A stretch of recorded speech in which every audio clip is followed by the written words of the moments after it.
What is going on, beautiful people? Welcome back. It is your boy Blue, and welcome back to X-Plane 12. And we are rocking with the brand new preview of the ERJ Embraer Legacy 650 by X-Craft. Yes, this is the same aircraft we flew last stream, except this is the business jet variant. Again, I don't have a release date as of right now. I don't have a release price as of right now.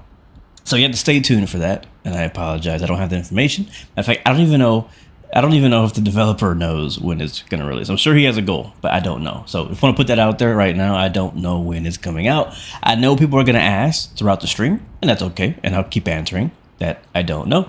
If you guys see that I miss a chat later on in the stream today and someone's asking for it and maybe I don't see it, just let them know that, hey, nobody knows yet. All right, and say it nicely. But anyways, guys, I'm excited because many of you guys know who follow the channel that I am a big lover of business jets. I love all types of business jets. Doesn't matter if it's on Microsoft Flight Sim or X-Plane, I fly them, right? I fly the Challenger 650. This is the Legacy 650 by Embraer. And of course, we fly a lot of other business jets on the channel, but I could not get by without flying the business jet variant of the ERJ family. So back in the day when this first came out, by the way, this is V2. This is the V2 version of the E-Jets that X-Craft is coming out with. Years ago, he came out with the first version of these jets, and I flew the heck out of the Legacy 650 back then. Absolutely loved it. And so, yeah, I think I have more time in the business jet variant than I have in the airliner variants. And that's because, like, we'll talk more about that later. But anyways, that's where we're flying today. Today's flight is from New Haven, Connecticut, which is, for those who don't know geography very well, if you would have asked me where Connecticut was, I probably couldn't tell you, to be honest with you. I just happened to just look it up. And now I know that it's just above New York State, just below Massachusetts, which is where Boston is, and next to Rhode Island. So, yeah, for those who know, you know. And we're headed from New Haven, Connecticut, we're flying down, southbound, to a place called Columbia. Yeah, but no long haul today. We're talking about Columbia, South Carolina. I know it's two really weird, random airports, but this is why I love business jets. It's because it gives you a chance to fly like an airliner complex type aircraft into some smaller, lesser known places. And I'm pretty sure somebody in chat will call one of these airports their home airport. So shout it out in the chat if we're flying near your hometown. But yeah, we're flying the Legacy 650 today. I am excited. Let's get ready to board the aircraft. It's very cold here. I don't know how cold it is. We'll check the weather. Actually, I can check right now. The weather in New Haven right now is showing -4 degrees Celsius right now in New Haven. So it's pretty darn cold. So we want to get inside the aircraft, get the heat going, you know what I'm saying, and get going. So we kind of did a walk around in the intro, so I'm not going to bore you guys with those details. But it's the same aircraft we looked at last time. Very well modeled. Looks really, really good. Hopefully it shows that in the video quality here. Oh, you know what? Let me turn off the blurring effect. I always forget to do that. Turn it off because that makes it look low res. All right, doors open up. I'm using a special walk around tool. This is not built in an X-Plane. I don't know what. I'm sorry, I don't remember where I got it from. I know I got it from the X-Plane store, but I don't remember the name of it. Just look up X-Plane walk around. I think there's a couple tools out there you can get now. Gavin Gaming, welcome to the stream. Cooper Tiger's in the house, welcome aboard. Hummers, welcome to the stream. Crazy Italian is in the house, welcome aboard. Good to see you. Yes, we are near New York. Yes, sir. Yes, sir. The Grumpy Gamer is back. Welcome back to the stream. Orphicam, welcome to the stream. This is X-Plane, my friend. You can tell by the ground. Unfortunately, ice does not look as good in Microsoft Flight Sim as it does in X-Plane. X-Plane did a really good job with like the weathering textures of the ground. All around in dry, wet, and snowy conditions. So I couldn't help but fly out here with this weather. Matter of fact, what's funny is I loaded the aircraft up about an hour ago, actually, kind of getting everything prepared, getting my flight plan file. We will be on VATSIM as long as they stay online. If they hop off, we'll hop on Say Intentions. But the ground was actually mostly black before when I showed up here an hour ago. And now, as time has passed, as it's actually getting colder by the minute, the ground is now freezing over. We're seeing more and more ice, and it's really ice. It's not snowing. As you can see, it's clear skies today. So it's really just ice, mostly around the United States. We got a pretty bad winter storm, 48 hours ago from now? And so we got some snow in some areas, and some places are still having that snow, there, and other places are not. So, all right, let's hop on board and get going. We will be carrying 9 passengers in the house today. So throw your hand in the air. Let me see an airplane emoji in the chat. First 9 airplane emojis in the chat get to ride along in the back of our beautiful Legacy 650. This is the cabin right here. We'll take a closer look at this when we get airborne.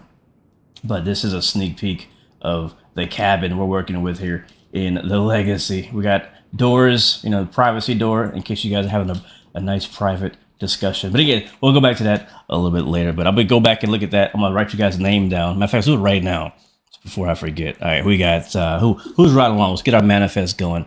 We got Gavin Gaming. is riding on board. I got you, homie. Welcome aboard, my friend. Welcome aboard. Who else we got on board? We got Orphicam. Make sure I spell your name right. Orphicam. We got Cooper Tiger. Yes, sir. Cooper Tiger. Make sure I'm not missing a 1, 2, 3, 4. We got Airborne HQ. Again, we only have 9. Well, we have more than 9 seats, but we're only expecting 9 passengers today. Airborne HQ. Who else we got? Airborne HQ. Wrong Side. Yeah, we got Wrong Side riding with us today. Wrong Side Sim. Shout out to Wrong Side Sim. He also streams. Make sure you guys give him some love next time he's online. Check him out on YouTube. Crazy Italian.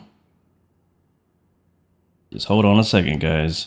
We got to get our people boarded today. 1, 2, 3, 4, 5, 6. We have room for 3 more. Chaz. Fly Sim Pro VR. All right. And let's see, 1, 2, 3, 4, 5, 6, 7, 8. Got one more seat. Who's taking the last seat? Who's taking the last seat? It's getting cold in Orlando? Really?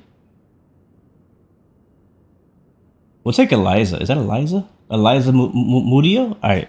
Eliza, I know you just showed up, but you just got a free private jet flight to South Carolina. You just got a free private jet flight. Mudio. Eliza Mudio. I got you. All right, let's get out of here, guys. Let's get out of here. All right, to the cockpit. Let's get it fired up. It is cold. Let's get the heat on in this baby. All right, so to get the aircraft fired up, actually, not. Let's get some GPU. We'll get some GPU help. Doors open. We'll get the GPU open. We'll get the cargo door open so you guys can load your luggage and stuff.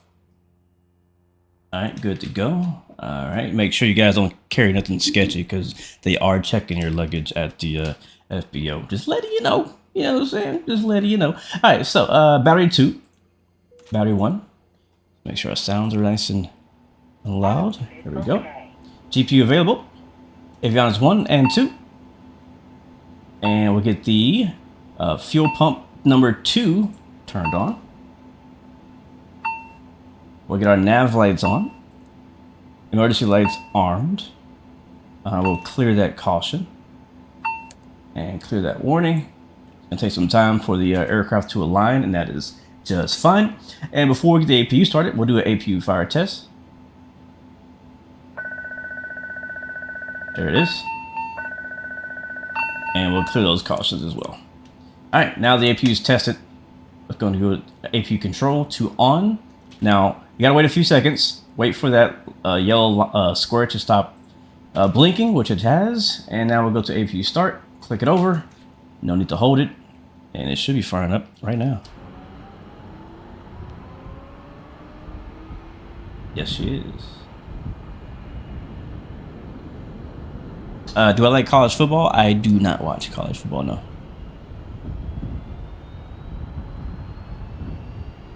Gonna be a little while in the stream starting at Delta on Monday. We'll have to go dark mode for a while. Gotta see the social media policy is like, might finally have to stop cussing. Bro, congrats on that move. Huge congratulations, man, on that job. That's amazing. I'm happy for you, bro. Very happy for you. All right, so APU should now be good. Let me check real quick. Looks like, yeah, 100% on the APU on the center screen. We're gonna go over here to our APU bleed and turn that on. Eventually, that will say open. Yeah, I believe it'll say open. We got our packs on left and right. There it is. You can hear the AC / the heat turning on now, so we can get some nice air conditioning going on the inside. Once we get our APU on, we get a GPU off.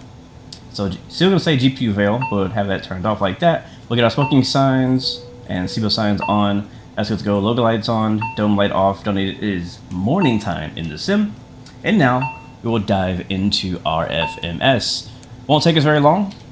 Oh, you know what I did not do is I did not load my flight plan. So I'm gonna wait and balance first on here in the EFB. Go to request my flight plan from SimBrief.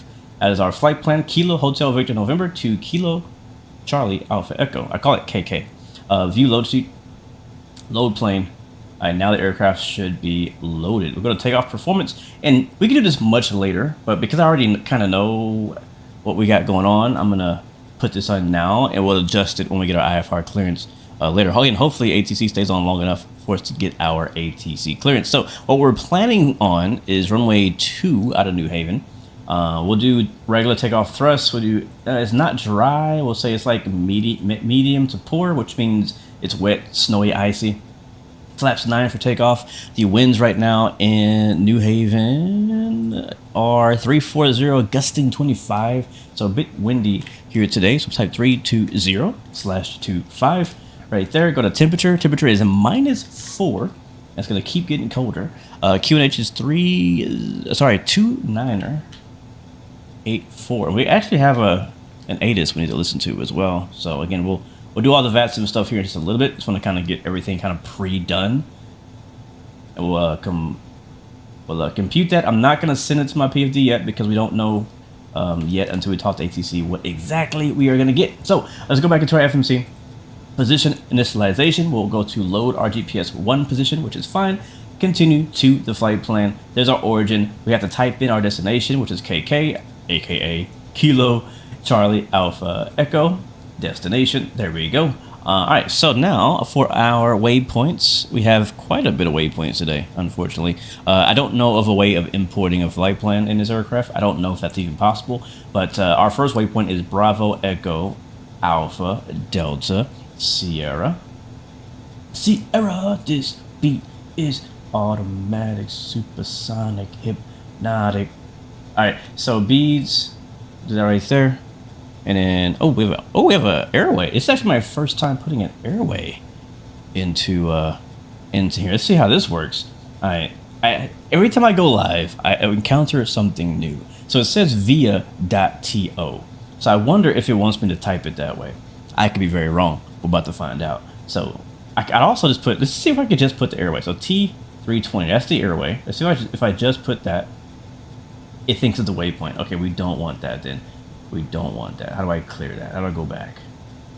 I don't want that. Okay, so we'll try the other way. So T320 dot Sardi. So Sierra Alpha Romeo Delta India. Is that right? Yep. Let's see if it likes that. It does like that. Okay, that's interesting. I've never put an airway like that in an FMS before. So that is the way you do it. Good to know. We all know now. So next waypoint is a VOR, Romeo, Bravo, Victor. Good to go. We'll type that in. After that, actually it's asking, so there's one in the USA. I will take that one. The next waypoint is another airway. So it's going to be the Quebec 430. The way I know it's a airway is because it has a letter ahead of some numbers. In the USA, that usually means it is an airway. That's how I always remembered it. If it's a letter with numbers after it, it's an airway. If it's all letters, it is a waypoint or VOR. So Q430 dot Beard. So Bravo, Yankee, Romeo, Delta. That's in there. All right, beautiful. All right, so that's that. Next page, and we have more. So Juliet 48 is crazy, man. I have not had to type a whole flight plan in so long. Like, so many planes have the auto import function, and every time I have that option, I always take it. So J48 to Mole, all right, it likes that. Just making sure it looks good. And then after that, we have 2 more waypoints, direct to. So it's gonna be Papa Sierra Kilo, and then K. Oh, there's a bunch of them. All right, there's one in the Czech Republic. We ain't going there. So go to USA. Next, and our final waypoint is going to be the airport itself. So Kilo Alpha Echo, which is the VOR at the airport. And then at the end, we mentioned this in the last live stream, if you want to actually kind of finalize and complete your flight plan so you can move on to the departure and arrival section, you have to actually put in the destination as your final waypoint. And the only way you can do that is to copy it here from destination and paste it into VIA 2. If you just type it in, it won't work correctly. All right, so that's good to go. What I want to do now is go to previous. Back to the first page, back to departure, and we'll put in runway 2. There is no departure. Well, there is to Behaven, but we'll see if we get it or not. We'll activate that. That's good to go. I'm going to go ahead and put in the arrival as well, which is only an approach. Again, these two airports don't really have too much of SIDS and stars or departures and arrivals. So the arrival here. And again, you won't be able to access this page if you do not put the destination as a waypoint at the end of your flight plan. All right, so we have runway 29er. So one of the things that I want to do to kind of test myself in this particular flight that I have not done successfully yet is I want to capture an ILS. That is the goal. So we're going to pick the ILS runway 29er into Columbia, South Carolina. It's going to be straight in, so nothing special there. So let's go to approach ILS 29er. Yeah, it's fine. And activate. All right, so that's done. So our flight plan is now done. Oh wait, hold on. We got a discontinuity, but technically, I guess that's fine. No, it's not fine because it's gonna mess up our top of the descent and stuff. So I'm going to delete that discontinuity. There we go. All right, cool. All right, so now we have no breaks in our flight plan. Beautiful. Let's go to performance initialization. Next page. Next page. So right here, you can actually change these. I'm not going to though. We'll skip that. All right, so our cruise level today is 38,000 feet. I'm just going to type in 380. Our cruise winds are 255 at 123. 255/123. So that's the heading of 255, and it's going to be 123 knots. That's what that means. All right, that's good. So that's good to go. We'll go to one more page. This is a very important step. Two really important steps in the FMS is putting your cruise altitude and putting in your fuel. I missed this in the last stream, and shout out to X-Crafts and Mark over there, the developer of this aircraft. He sent me an email with some really, really good tips that I now much better understand this aircraft. So fuel-wise, we're expecting 75, so 7,575 pounds, which is what it says there. We've not really burned too much. Right now we're burning a little bit because we are on the APU, and the APU does burn a little bit of fuel. So we'll confirm that. Now we should be able to get some pretty, not super accurate, because one of the issues with the current version is that the top of descent is going to be early. So we'll watch out for that. All right, so other than that, we'll go through these pages. These I think are good. That the perf data, we'll go to perf. I think honestly we're good there. We don't need to do anything else in this section. Let me see. I think also if you guys are asking questions in chat, I really do apologize. Once we kind of get into this part, I'm heads down trying to get the aircraft started, get it going. Once we get in the cruise, we'll have plenty of time to chat and talk. But welcome aboard, guys. Hope you guys have an amazing day so far. All right, so let's move on to the EFB. So we've already kind of done this, so we don't need to do that. We'll go to tune, we'll go to radio, and we'll get the radio tuned up. Let's see if ATC is still online or if they all ghosted us. All right, New Haven ATIS is online on 13365. Let's put that in here. Let's see what the ATIS says. 133.650. Put that under COM 1. And we'll take a listen. You guys hear that? All right, let me know if you can hear that. It's not talking yet. It's about to be talking. New Haven ATIS information, Foxtrot 0053 Zulu with 340 at 2.209 miles of visibility. Snow scattered 6,500, overcast 8,500, temperature -03, dew point -11, altimeter 2981, arrival expect ILS runway 2, moving to runway 2, advising this contact different information, Fox. Okay, all I understood was Foxtrot. That was not a good ATIS. Not a good ATIS. Thankfully, I have it written out. I have the text version, so I'm good. But I'll be honest, I couldn't understand nothing dude said. I couldn't understand nothing dude said. The next question is, who do we talk to? I think we're under Boston Center here. Yeah, I think we're under Boston Center. So let's go get Boston Center. We'll call them up.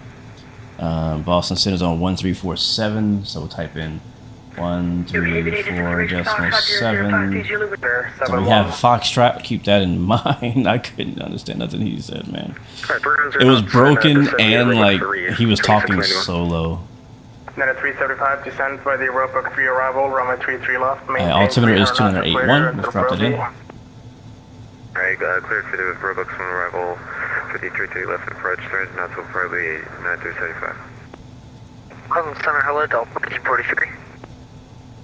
1943, go ahead. About 84, 85, correct Boston approach 133.0. Thanks for your help. 33, no problem. Good night, Delta 8485.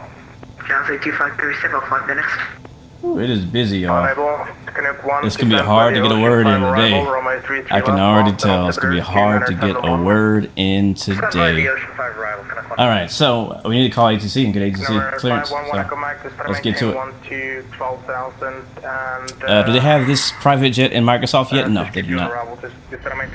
For those who just joined, while we get our IFR clearance, you guys can enjoy the outside view. Air Canada 767, Cleveland Center is off, line frequency approved.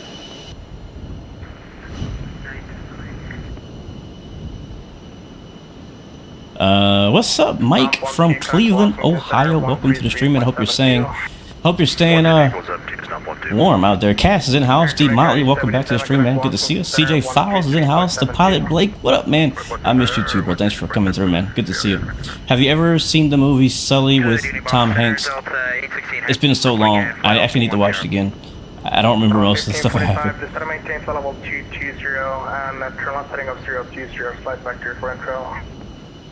You have not been into flight sim or vat sim for a few years. Might have to get back into it. Yeah, man, come through, bro.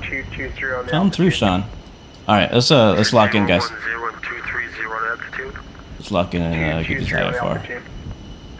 Let's get this IFR. I'm actually gonna kind of copy. Alright, hopefully my push to talk works. I think it should. Maintain 360, 1943. Actually, hold on. 330, then 1502, have a good night. Boston Center 617, request of descent. Alright, we're at New Haven. We have Foxtrot. Yeah, 617, descend by the J Fund 2 arrival, runway 33 left, Boston, altimeter 2971. J Fund 2 arrival, 33 left, for United 617 Heavy. Boston Center, November 116 Bravo at New Haven with Foxtrot IFR to Columbia. And New Haven is under one of the New York approaches, not sure what it is. We even have an ATIS, so just double check their name on the controller tag there. Copy that. Good night. Alright. Apparently we gotta talk to New York. At 1701 Boston Center, hello, common maintain, level T10. Departure. I'm trying to see if the ATIS says who we're supposed to talk to. It doesn't. Who was the other one checking in? 2981. Land partner rate 2. It does not. We'll just cold call New York approach and hopefully they're the person I need to talk to. There's a bunch of dudes. There's like 4 different New Yorks online right now. And I have no idea who controls New Haven. So, let's see. I think it might be ISP. Let's try ISP. 1205. 1833 request. 455, maintain 260 knots. Maintain 260 knots for... Alright, let's see if this is the guy. Let's see if this is our guy. Alright, it's nice and quiet on this frequency. Might be able to get a word in. Approach New York, November 116 Bravo. Do you control New Haven? November 116 Bravo, data approach, affirmative, I do. That's the guy. That's the guy on the ATIS. That's the guy on the ATIS.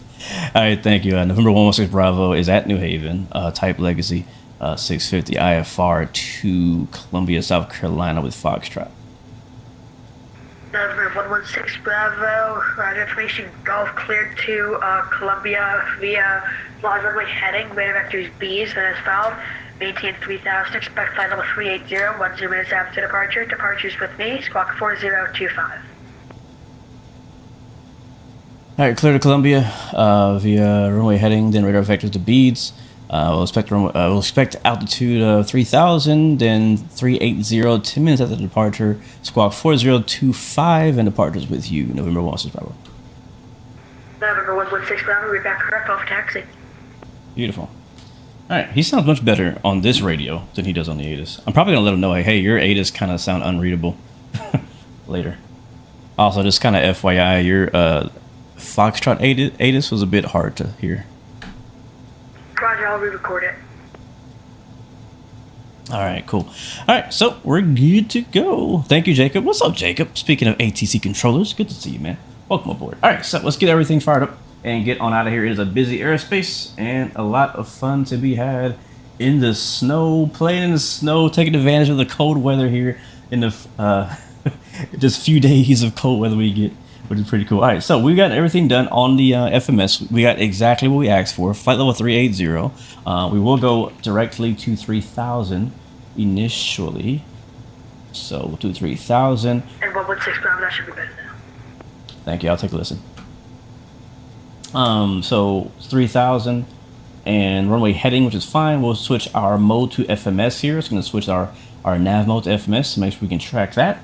Other than that, we've got a radio tune. We need to set our squawk code, which we can do here. So squawk, what did he say? Squawk 4025. 40 and speed 25. Bro, these click spots are a bit too small for me. Bit too small. 4025. All right, beautiful. All right, we'll leave that in standby for now. Let's get to go. We got our IFR clearance. Everything else in FMC should be good. He didn't change anything on our flight plan. And we are basically at this point, we would get ready to push back. Since we don't need to push back because we're on the ramp, we're just going to let the ground crew know, hey, you go ahead and disconnect the ground and air power. So we'll go to ground services. We'll disconnect the GPU. We're independently on the APU. We'll get the door shut because it is cold outside. And welcome all our passengers on board. Again, we have 9 passengers on board. I'm gonna give a quick shout out to those guys. Gavin Game is back there. We got Orphe Cam, Cooper Tiger, Airborne HQ, Wrong Side Sim, Crazy Italian, Chaz, Flight Sim Pro, and Eliza Mudio are in the back enjoying the TV screens and the free food and the fresh baked hot chocolate cookies. I don't know, I'm making stuff up. But anyways, let's get the aircraft going so we can give them a nice view to look at. So to do that, actually before we do that, something I learned since our last video was, for one, let's get the flight director turned on here, which is not on by default, surprisingly. And I want to go down here to our throttle and hit the toga button. And yes, you press that before starting the engine. That's what I was told. So you put toga on there, and then we can also, I'm gonna actually pop out this screen, which is gonna be kind of hard to see on the stream. I'm on a 4K monitor, and these are very tiny. Can I make this bigger? Oh wait, can I make this bigger? No, I don't think I can make it bigger. Yeah, I can't make it bigger. That's fine. I can see it fine. So there's like a little thing here that says TO mode, which is like our takeoff mode. I'm gonna go to the top here, and right here underneath the power plant and above the engine start switch, we have a button that says store. I'm gonna click on that. That's gonna turn all this over here in yellow. We're gonna use TO mode 1, which basically means no derate. And then I'm going to hit store and go to the reference temperature. So it's asking, hey, what temperature is it right now where you're at? You could lie to it and tell it something else to get better performance if you want. But I'm just gonna tell it what it is, which is -5. So I'm gonna hit decrease until we get to -5. 3, 4, and then now it says 5. Anti-ice is not really needed. Anti-ice is mostly automatic, so we'll leave that as is. We'll hit store, and now that's basically done. It's gonna stay yellow until we start the engines, and then it will turn blue, and we'll double check that it actually does indeed do that. All right, so that's good to go. That's basically good. If you don't do that, you will get a takeoff config warning. So let's get the beacon light turned on because we are ready to fire these engines up. So red beacon's coming on. That's good to go. Let's go to top. So make sure our brakes are set. Brakes are set. They can go ahead and probably get rid of the chocks, or we can wait till engine start. Either way, that's fine. What else? What else? Hydraulic pumps are off. Fuel pumps, left and right, need to be both on. APU bleed is open, as you can see. Engine bleed 1 and 2 are off, which is what the white light means that they're off. We'll get the cross bleed open, which is basically switching that to the right there into the open mode. Packs will stay on, which is dark. I know it's kind of confusing, but it is. Ignition, how cold is it? Minus? Yeah, so ignition, we'll go to manual ignition. You can leave this in auto, mostly. Honestly, you don't need to change this. But I heard that apparently if it's colder than 5 degrees Celsius, that they do manual ignition. That's what I heard. Other than that, throttle is set, make sure it's auto. Transponder, we're going to set to TARA, which it is. And now we are ready to fire up engine number 2. So go into engine 2, we go into run. I've noticed that sometimes if you kind of rush through this too fast, the engine may not start. So I kind of give it a couple seconds and then I go into start mode and we will hear that click over here. So hold on a second.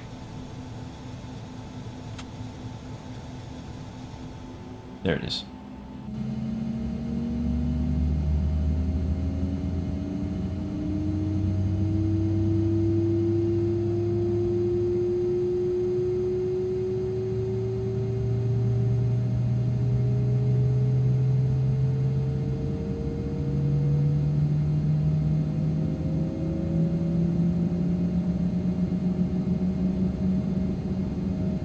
So that notification is telling me something I've technically already done, so we can hide that.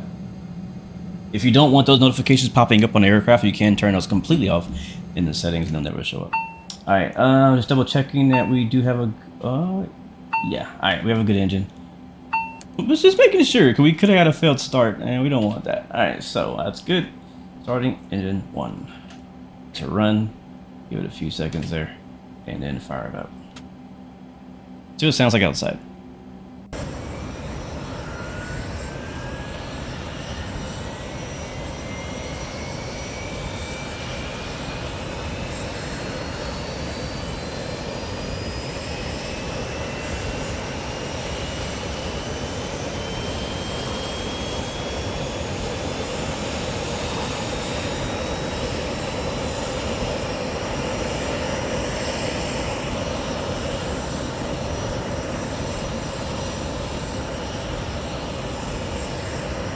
It's a good looking jet, right? Like, I don't know, something about the shape of it. I love the shape of it. Like, again, I'm not the biggest fan of the airliner version. Like the airliner version never caught my eye or stood out to me, but for some reason the business jet variant, it just looks good with a business jet livery on it. All right, so both engines are up and we'll confirm that they are stable. Yes, they are. Again, it is cold. You never know what's going to happen with these engine starts.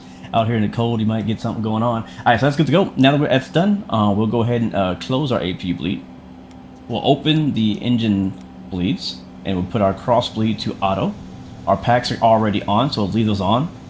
Our APU can go to stop now, and then later we'll actually turn it completely off. But right now we're just going to do stop.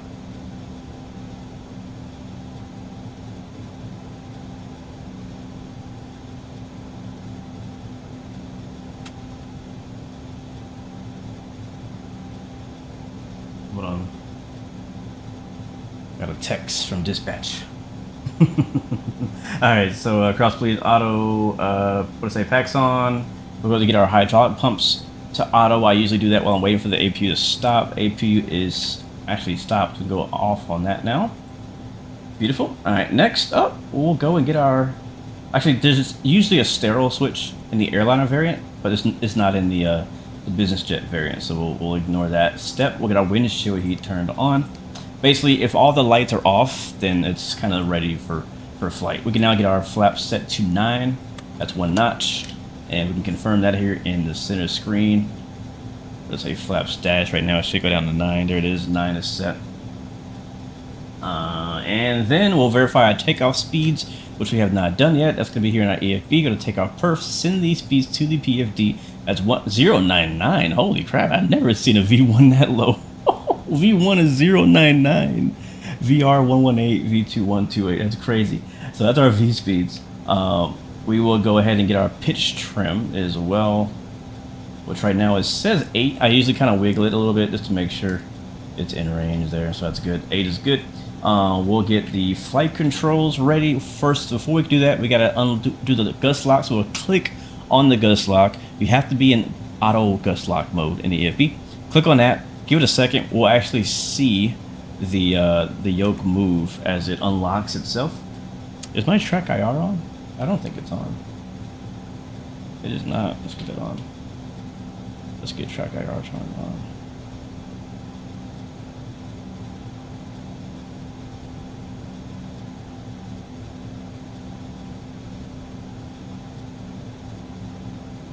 Alright. Yep, there we go. Alright, nice. Alright, gust lock is good. Let's do a flight control check here and make sure our controls are working. Also, we'll show off the control cam. Let's get it. So today we're rocking the Moza force feedback yoke and the throttle as well. The throttle is not force feedback. Alright, let's see. So we should have did this last stream. I didn't really properly test my flight controls last stream, which is one of the reasons why we slammed the landing. So hopefully today we can get a better landing. Matter of fact, not hopefully, we're gonna get a better landing today. I am not taking non-butters as an option. It's butter or nothing, man. Alright, so what else we got? So that's gust lock, the flight control set. We'll do runway heading when we get on the runway. We're on FMS mode. We are ready to taxi, chat. Taxi light's gonna come on. Let's get out of here. I'm gonna turn the INSP on as well. Alright, cool. So let's go to call this guy for taxi. And we'll get my chart up so I can find out where we're going. Here in, again, if you guys are just joining us, we are in New Haven, Connecticut, and we're flying to Columbia, South Carolina. Alright, let's let them know what's up. New Haven, November 116 Bravo at the East Ramp, ready to taxi with Gulf. November 116 Bravo, near departure, runway 2, taxi via Alpha, Charlie Bravo. Alright, we'll head over to runway 2 via Alpha, Charlie Bravo, November 116 Bravo. Alright, Alpha, Charlie Bravo. So it'll be a bit of a lone taxi, so let's get going. Alright, rudder pedals are working, brakes release. Get out of the way. And that's a little bit of power. There's a limo right there.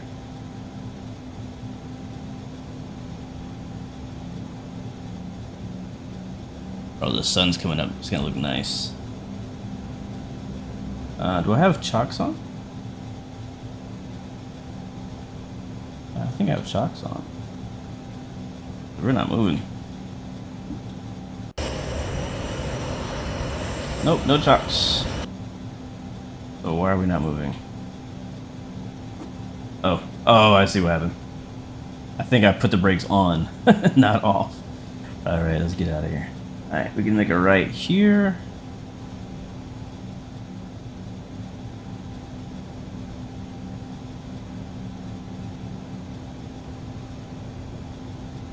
Good to be back. Oops, wrong button, sorry. And let's see, how do we get out of here? I think we can go this way.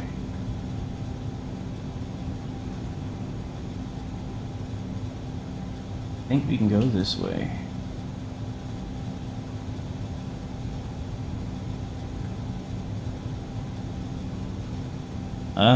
Yeah. It's this way. I can't believe it's not butter. You're a CFI. Welcome back to the stream, man. Good to see you, bro. Our fellow RJ pilot, or not RJ pilot, our regional jet pilot, but more specifically, CRJ pilot. Do you still use a butt kicker? Oh yeah, every day. It is an essential part of my setup, the butt kicker. All right, clear left. Come on, bring us a turn. I wonder if like X-Plane, I think X-Plane does simulate like IC runway physics as well. But I don't know if we're gonna get a chance to experience that today. We'll see. Once we get into a bit of a straight area, we'll get us a nice drive-by here in New Haven. Thanks for stopping in, bro. And saying hi. I did enjoy watching the short bit that I was able to watch of your F-18 carrier test on DCS earlier today. The switches being up for on the Embraers trips you up. Yeah, it is a bit weird. All the switches go up in the Embraer versus down. It seems a bit off, right? All right, where am I going? We're on Alpha. Make a left here. And it's gonna be a right. We are clear to the right.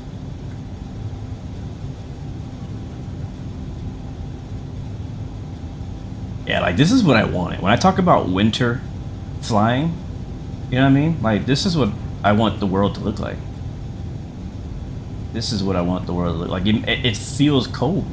I should say feel. It looks, yeah, it feels cold. Is that blocked off? Uh-oh. I'm supposed to go down there. Oh, no. Okay, this is right. This is right. This is right. This is Bravo.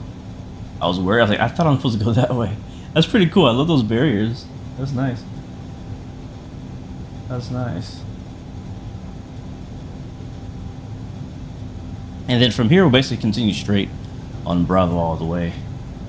So that gives me a little bit of time to grab a flyby. Or a drive-by for now.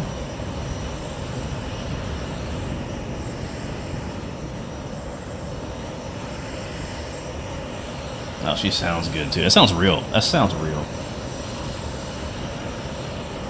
That's what an E-ATX sounds like.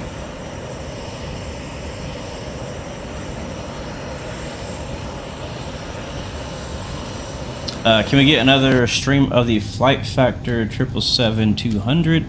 It changed. I need to actually. I was actually thinking about that. I'm thinking about probably not this week. I'm still trying to plan out this week, and I have some other ideas for this week that don't really involve X-Plane. To say that, but I was thinking about spending some time in X-Plane. Now that I have my X-Plane kind of like fully working, you know what I'm saying? Like I had a few issues trying to get my X-Plane stream going on last week, but now that I kind of got through them, I got it working. My scenery's looking good. The sim is stable. It's smooth. I was thinking about doing some more. Hold on. November 116 Bravo, flying runway headed, runway 2, clear for takeoff. Runway heading, runway 2, clear for takeoff, November 116 Bravo. Alright, nice early clearance. Yeah, now that I got X-Plane working and kind of I'm happy with it, I kind of would like to stay in X-Plane for a little while. As I say that, we freeze. But yeah, I like to stay in X-Plane and kind of go back and fly some of the planes that I love, because one of the things that I do love about X-Plane is some of the aircraft are just really, really well made, like the 777, the other Embraer by X-Craft, the Embraer 190 and 170s, like those are really nice. Where are we for real? I'm trying to get my chart. Okay, we're at the end. All right, so we already gave us clearance, so let's go ahead and grab our lights. Strobe lights on, beacon lights on. Let our one flight attendant in the back know that we're taking off today. We did pick up Jacob. He's in the cargo bay, so we did pick up an extra passenger, our 10th guy. He's in the cargo bin. That's kind of a thing we do here. All right, so we are ready to go. Runway heading out of here up to 3,000 feet. Runway's clear. Finals clear. Be careful not to hydroplane on this runway. I love the icy look on this baby. Oh yeah, this we're fully in winter right now. Fully immersed in winter right now. Okay, so we're pretty much good to go. We'll do one thing. We'll do takeoff config. We should do this earlier, but takeoff okay. Beautiful. Takeoff okay. Lights are on. We are ready for takeoff, guys. Let's get it. So I'm gonna push my throttle forward up into, I guess, like here. There's a detent right there. Actually, I just let go of throttle. Not throttle, sorry. Heading sync. Heading mode armed. Ladies and gentlemen, we are rolling. Oh my God, what'd I do? No! No! Whoa. Okay, we're good. Oh my god, ruined a beautiful takeoff. Alright, rotate. Oh my god, I'm sorry guys. I bumped my keyboard and it moved my camera and I couldn't see anything. Okay, there we go, positive right here. 116 Bravo, radar contact, altitude.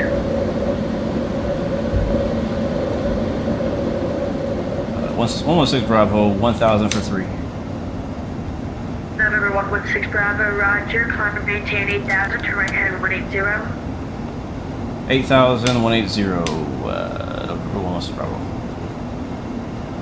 Alright, let's do autopilot because there's a lot going on right now. Flight level change, autopilot, hands free. Let's go 8,000.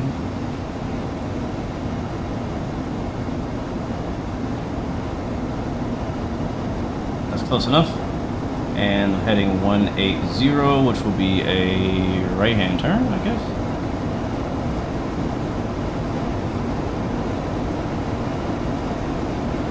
Continue scrolling until we get to 180. Ignore whatever that is saying. There it is, 180. Dismiss. I'm gonna say don't show again. I think I know what I'm doing now. Alright, climb. Alright, we'll press climb. It likes that. There's 4,000 feet. We're going at 8. Clear direct beads. November 116 Bravo. I can't find this tiny little click spot right now. Alright, there's 8,000. Let's go to our FMC. Go to flight plan, direct, bees. And there's no activate on that. It's just direct. Once we kind of get in, in the general direction of it, we'll hit nav mode. So let's go ahead and I want to declutter this a little bit. Let's go to this MFD nav. There we go. That's better. Alright, give me a second, and nav mode. Alright, nav mode is activated. We're going a bit fast, so let's pull the power all the way back. We're still only at 8,000, not 10. Very busy departure. A lot of things to do on this plane. A lot of things to do. So pulling our power back. We're over speeding right now for 10,000 feet. But really quickly. Bye-bye.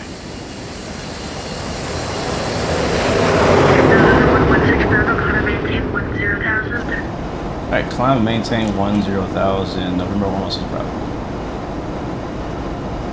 There it is, 10,000 feet. We hit flight level change again. That will climb us at our pre-selected speed. We are still going quite fast. Say goodbye to New Haven. We're headed south.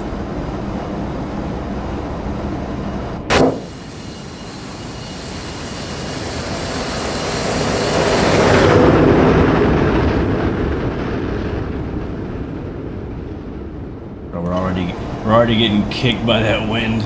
Alright, we're passing 9,000 for 10. We're direct beads. We're looking good so far. Got a little busy there on takeoff, but we're looking good. We'll get the sound turned down just a little bit so we can hear ourselves think. But we're leveling off right now at 10,000 feet. Actually, we're 1,000 away. We'll push the throttle forward a bit, get a bit more power to get us up there.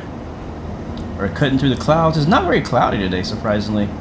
All that winter storm kind of came and went, and the aftermath is clear skies but extremely cold temperatures.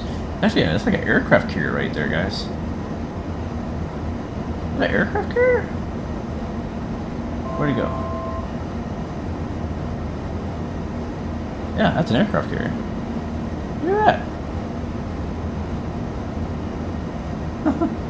Wow, and it's moving.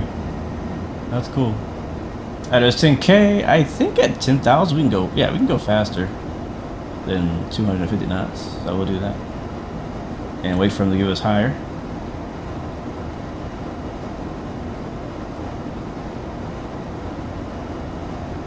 Nice. Yeah, this is my third flight with this plane? Maybe, no, fourth. 4th, maybe. Car's coming back. We're going 300 across the ground. Actually, that's not right. We're doing 356 ground speed. Knots 303. And again, there's no auto throttle in the E-Jet, in the ERJ 145, so you have to manage the throttle yourself. That's the trickiest thing, I think, for people who come from the other airliners, you know, is getting used to not having that safety net of the auto throttle kind of handling that for you. Like, I know that's how it is for me. I haven't gotten used to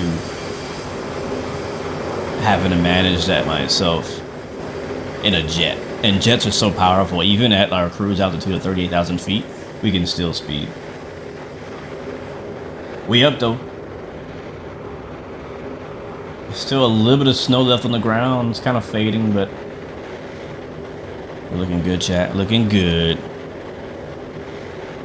You may need to arrange some cleaning in the cargo bin when you land in Colombia. No, I'm sorry. Like, I was trying to take off. I forgot I had my keyboard in my lap. And I was like, oh crap. So I tried to like quickly put it over there, and I bumped my keyboard into my yoke on the way, and it pressed a mystery button and ended up changing my view to, you know, somewhere else at a very crucial point. A very, very crucial point in time. I was in the middle. Of trying to take off. So we're lucky we stayed on the runway, honestly. It's really hard to watch your stream and fly on fats. Yeah.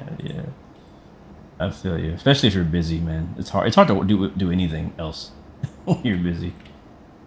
It's hard to be on VATS and stream, period. Well, not always. That's not true. Sometimes it's easier than others. I think in planes like this, it is a bit more demanding. Like if I had auto throttle, well, not particularly. I mean, it would have been busy no matter what because we took off. It was 116 Bravo, connect Boston Center, 134.7. 34.7 November 1 Bravo. Thank you. Have a good night. Thanks for flying. All right, 347 with nav 2 134.7. Dropped in at COM 1 and check in on Boston Center. Boston Center, November 116 Bravo is at 10,000.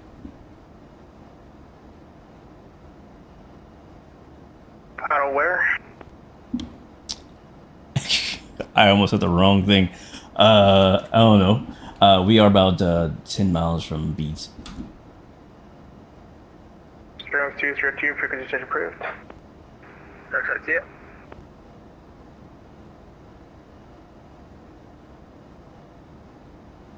I'm not sure if he heard me because he was talking to somebody else. That's not no. Boston Center, United 612. Are we able to climb up to our cruise altitude? United 612, climb and maintain We might get icing in these clouds too. It'll let us know. It's kind of like Airbus. It'll notify us if we get icing, but it's also automatic, so it should automatically de-ice those. Boston Center, this is Delta 1513, flight level 320. We disconnected for like a minute or two. Did we miss any calls? There might be a cheat auto throttle left side of the MCP. One of those screws may activate it. I know the older version had it. Oh snap. Okay, we'll have to try that. Boston Center, November 116 Bravo, 10,000 over beads. Number 116 Bravo, Boston Center, climb and maintain flight level 380. I will climb and maintain flight level 380, November 116 Bravo. Boston, good day, United 366, 16,000 for 17,000. We'll go altitude select, switch it to 38,000 feet, and there's a few ways to climb. You can climb in vertical speed mode, which is normal, choose what your vertical speed is. You can do normal speed mode, where you tell it what speed you want to climb at, or you can do flight level change, where it will use the determined FMS speeds for climb. And all you gotta do is make sure that you are in climb mode here, in the thrust rating setting. and just push your throttle forward Roebuck 3 arrival, Island 33 left, and maintain 300 knots or greater, 2630. into the, it's like a notch right here. By the Roebuck 3 arrival, runway 33 left. You can resume normal speed at Roebuck. Yeah, put it into like that detent, and it'll climb. And you don't have to touch the throttle again during the climb until you get to cruise, where the aircraft levels off, and it's gonna start gaining a bit too much speed. So, all right, we're at 13,000 feet now. We go to get the lights all turned off. We can go ahead and release the cabin. It's actually pretty smooth today, so far. We'll keep an eye on that. I was flying a couple days ago, the day before the winter storm. I was flying. It was really cloudy, really overcast. We were getting a lot of like freezing rain and stuff like that, and it was extremely bumpy, very turbulent, clear air, and in the clouds. But look at that view right there. Center Speedbird 214 is inbound. Good evening, Eddie. 8193. Welcome to the stream. Yeah, it's busy because there's like a bunch of like, we got Boston Center's online, New York Center's online. Who's this down here? DC Center is online. Even the Oceanic New York Center is online as well, over the Atlantic Ocean. Like, there's ATC starting at freaking Quebec in Canada, all the way down to Cancun. No, shoot, all the way to Cuba. There's ATC the whole way. Okay, we'll see how long they stay on. They'll probably hop off. But yeah, so there's a lot of coverage, and whenever there's a lot of ATC, guess what? There's a lot of ATC controllers online. I mean, there's even ATC in Memphis right now, Texas, Kansas City Center's online. Like, it's actually easier to tell you who's not online right now than who's is online. Seattle's on, Salt Lake City's on. Surprisingly, LA is not on, but they'll probably be on later. It's pretty early for them right now. Alright, we're at 22,000 feet. Let's go standard here on the left. Standard. And standard on the right. Alright, let's go outside and enjoy the view. As we climb out up to 38,000 feet in the amazing Legacy 650 by X-Crafts. Love it, love it, love it. See, lots of ATC on, lots of traffic in the United States right now.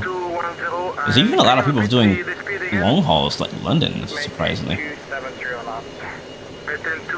So. Alright, well, chat, we are climbing up. Not a lot going on. There is ATC, but we shouldn't have to talk to anybody. Let me see, hold on.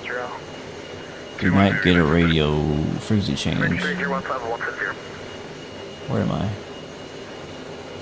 Number 116 Bravo, connected to Washington 133.72. 33.72, 16 Bravo. Alright, yeah, I knew it. Alright, order tune 133.725. Alright, who are we talking to? Is it DC? We're talking to DC? DC Young Fly? Where am I? Oh, Volanta don't know where I'm at either. I think we're in DC Center. I think. Alright. Center, November 116 Bravo is passing 270 for flight level 380.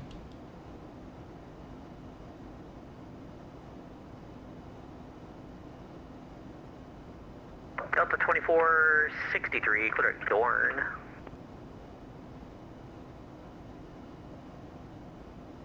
Was that for United 2463? Affirmative. United 2463, clear at Dorn. Dorn, United 2463. I'm not. I might have got stepped on. Not sure if you heard me. 7 Spike, FI11360. And Ocean 975, there is no flight plan in the system for you. Please. You should just be able to put 347 in the radio to tune 321347 on the Honeywell. Oh, really? So just type 347? That's cool. Center November 116 Bravo is passing flight level 300 for 380. Enter 16 Bravo, yeah, Boston thought you're pointed one way and you're actually pointed the other. So you can contact New York Center 125.32, 2532, and I'll talk to you here in a few more minutes. All right, 2532, 16 Bravo, thanks. 2532. Can I just type that? Center, American 860 with you at flight level 300. Nope. American 860 Washington Center, good evening. November 2 Yankee Hotel, descend at pilot's discretion. One contact 72. 133.72, Delta Channel for 1 yeah. Center November 116 Bravo, back with you, flight level 310. For altimeter 3007. I think it was Lurch at 14,000 and 2098. Affirm Lurch at 14. Lurch 14 from 2098. Center November 116 Bravo, back with you, flight level 330. November 116 Bravo, New York Center, hello. Long time no see. Exojet 767, contact Boston Center 124. Pilot perspective 86. Oh, to the stream. It's updated for X-Plane 12. It's about to be. This is a preview version, but yeah, it's as soon as it releases, it will be. So I don't know when exactly the release date is, but when that date comes in the very near future, it will be updated for X-Plane 12. The whole ERJ family is coming to X-Plane 12, which is great. When I heard he was working on these, I was like, yes. Like, honestly, for me, the Legacy 650 in particular was what I was most excited for. I kind of talked about that at the beginning of the stream before we started up, that, you know, this is my favorite of the E-Jets, or ERJ family, personally. Again, I like the regional jets are cool. They're cool. They're very well made. But, you know, they're RJs. You can only love regional jets so much. You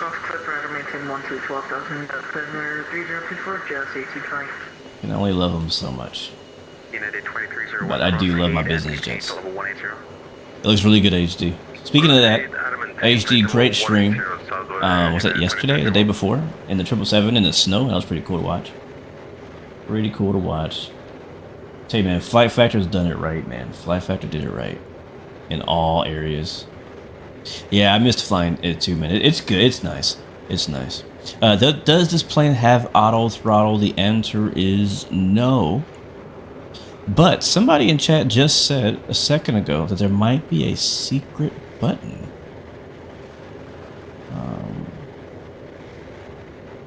Oh, hold on. Tofu says, question, will this jet just be for X-Plane 12, or will it be for X-Plane 11 users too? I honestly don't know the answer to that.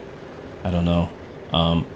What I'm going to tell you is you need to come on over to X-Plane 12, because X-Plane 11 is freaking ancient at this point.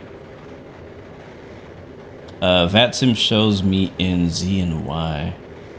Yeah, I don't know. I don't know what's going on with that. Volanta doesn't know where I'm at. I guess I could use Navigraph. Navigraph knows where I am. Yeah, Navigraph knows where I am. 4.7, JetBlue 560. Let me use Navigraph, because Volanta is like not tracking me for some reason. Yeah, we're just south right now of New York City, actually. If we look off to our right, which I don't have a good view of that right now, but off on our right wing right now is actually New York City. Kind of like behind the wing is where New York City would be. It's a bit too hazy to see anything. You might see the mouth of the Hudson, maybe. Yeah, I think it's right there, actually. Yeah, still hard to see it, but it's there. Hard to see. But yeah, somebody said something about a auto throttle.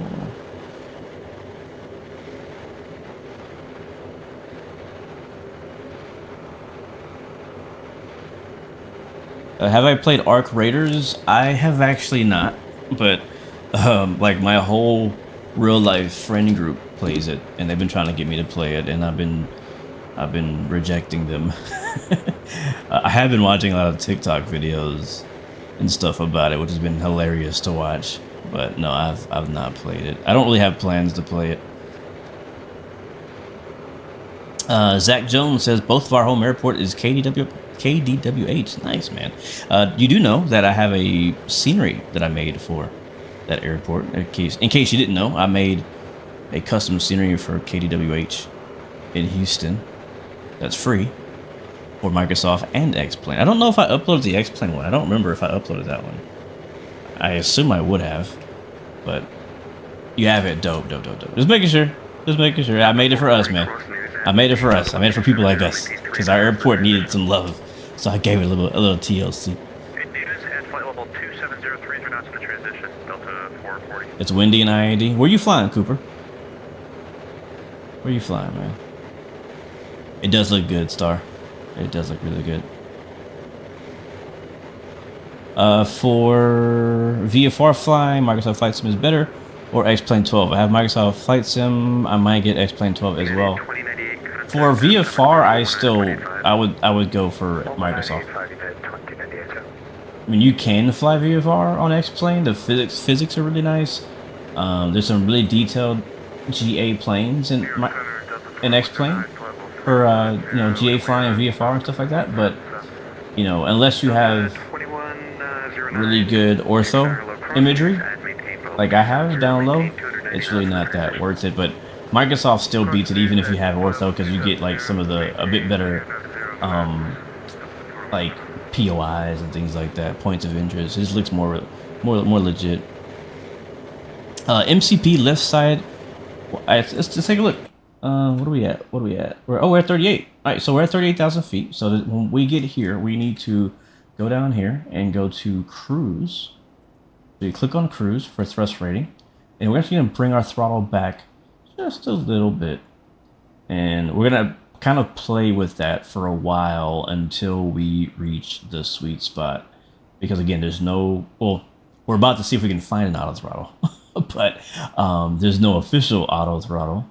And so when you get to cruise, the plane will overspeed on you really easily if you don't pull your throttle back. So we're gonna try to find somewhere to put it at. Right now we're at Mach 0.8. So that's good. All right, so you said there's a screw on the left. 2741 contact. Is it this plane that had the? Is it this plane that had the screw thing? Screw on the left. MCP left side, one of the screws. The flathead slot of the screw will turn green.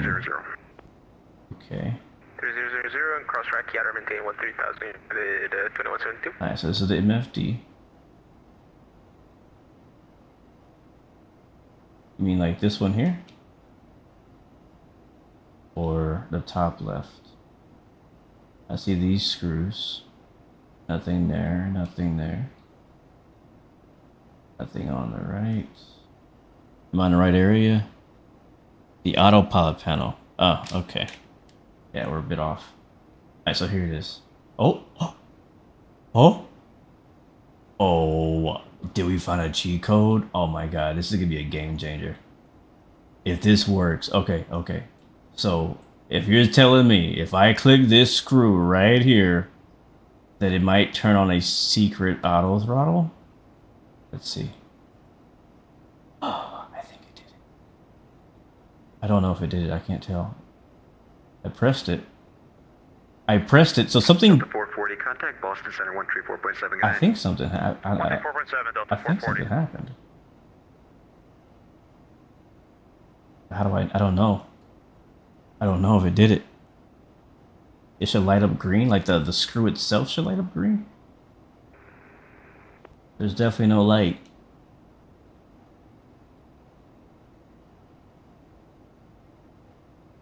I don't know if it was working. Either I found a sweet spot or it's working. I'm actually gonna sync my heading, but I found the sweet spot, because we're chilling right now at like exactly Mach 7, almost exactly Mach 7.8. It's kind of, we'll see. Let's see if it leaves it, we'll know that it didn't do it. But I mean, it might bounce around a little bit. Stomach 11985, that's 825 device. Change the speed, see if it follows. All right. Let's go like to Mach 7.5. Bro, if this works. All right, what up? New York Center, good evening, Western 2482. All right, we're slowing to 7.4. Flight level 300. I don't think it worked. 2482, New York Center, hello, cross mark at maintain flight level 180. Cross mark Or did it? at 180, Western 2482. I don't think it worked. I think I legit found a sweet spot at here. Let's see. I'm gonna try to hit the button again and see if it does anything.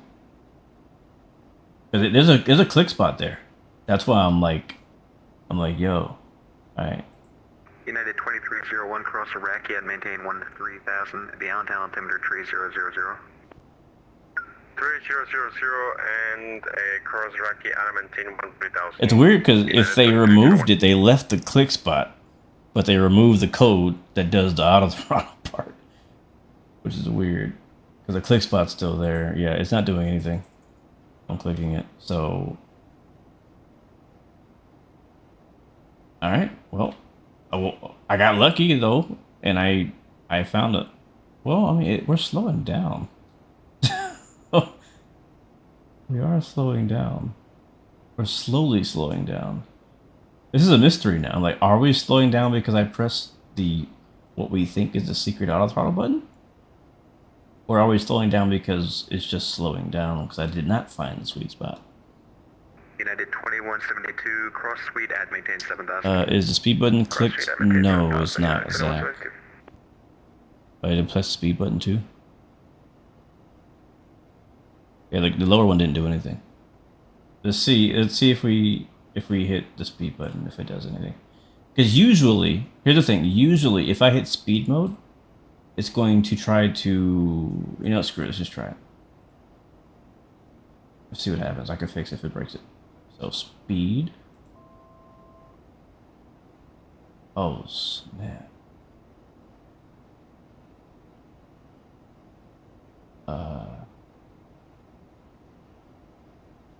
Oh snap. Oh snap. Whoa. Where are we going? New York, good evening, United 459, file 370. No. That is not what I wanted to do. Yeah, 459, New York Center, hello. That is not what I wanted to do. I wanted to descend. November 116, Bravo, are you descending, sir? I might be. I'm trying not to. Stand by. Can we stop descending? Hold out to. Center Delta 2040, flight level 330.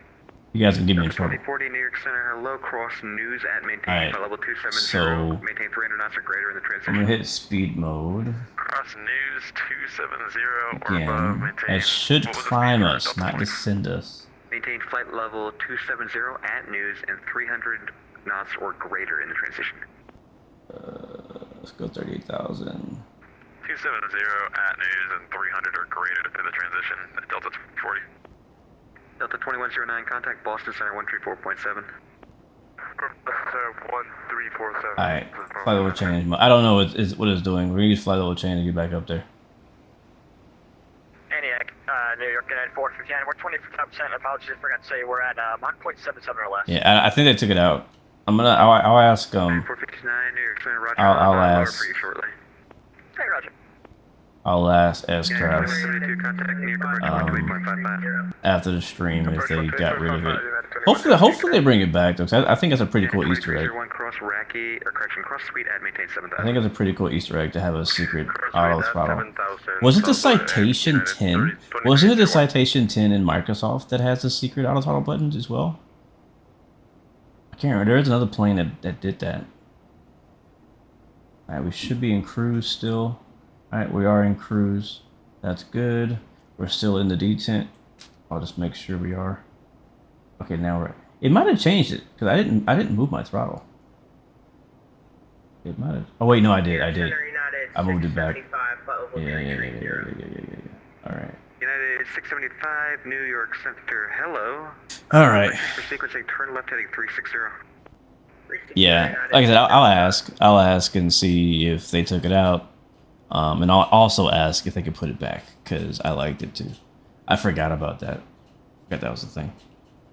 Anyways, we're gonna try to find a sweet spot again. We got pretty darn close last time. We're cruising at 38,000 feet. We're currently doing Mach 7.6. I'm gonna try to get us to Mach 7.8. United 459, cross news and maintain flight level 270. Cross news and maintain flight level 270 and airport down.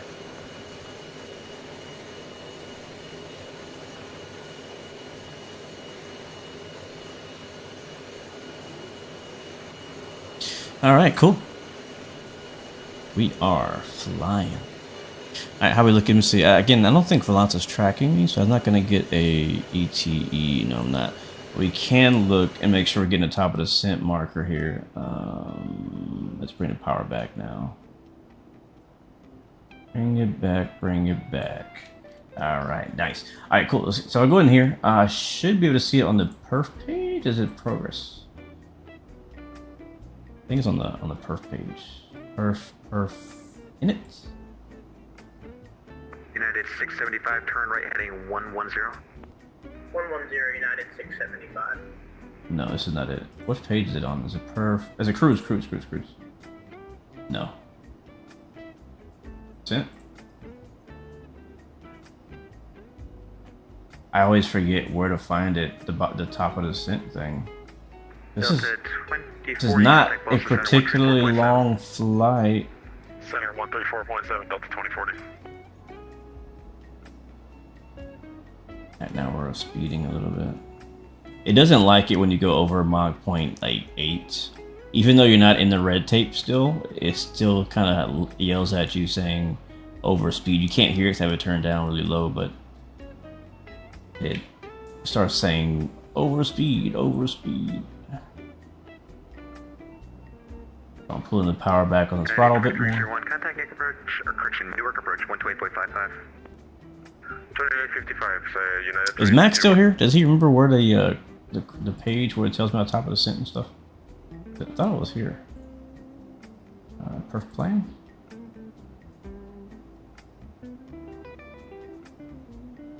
Ooh. Nope. Perf data. No. Perf in it. No. So many perf pages. Let's see perf data again. Is it here?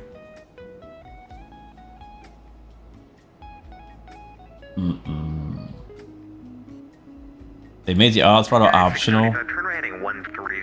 Oh, they did, yeah. 130 United 675. Center Delta 1017, down to 3. Oh, there it is. There it is. Yes, it's on the progress page. New York Center, hello.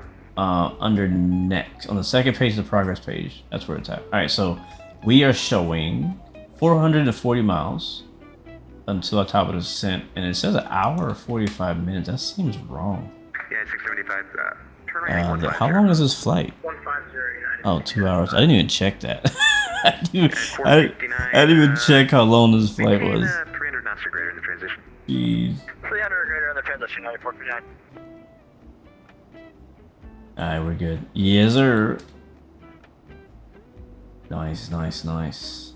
Yeah, so, I mean, I've been flying this plane a bunch since I have gotten this aircraft. Again, big shout out to X-Crafts and thank them for allowing me to do like a preview of it and everything. But I've been trying to learn it. You know, it's definitely been a learning curve because it's not like Boeing, it's not like Airbus. There's a lot of quirky things about it. But once you learn it, it's definitely very satisfying to fly. And it's kind of like a lot of other regional jets and business jets that don't have auto throttle. At first, you're kind of like, what am I doing? You know, but then once you kind of get used to flying it and you understand how to stay ahead of the aircraft and how to handle the throttle and things like that, like things get much easier for you. Speaking of that, let's just make sure we're not overspeeding or going too slow either. Alright, we're doing Mach 7.7. I'm happy with that speed, so that's good to go. That's good to go.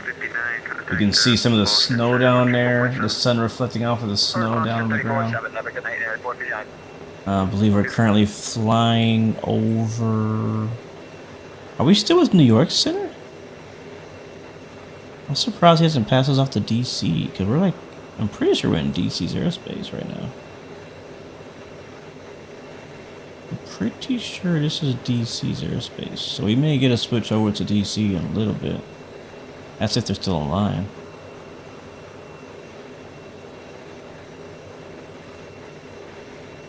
I think it's 133725. So we'll keep our ear out for that, and see.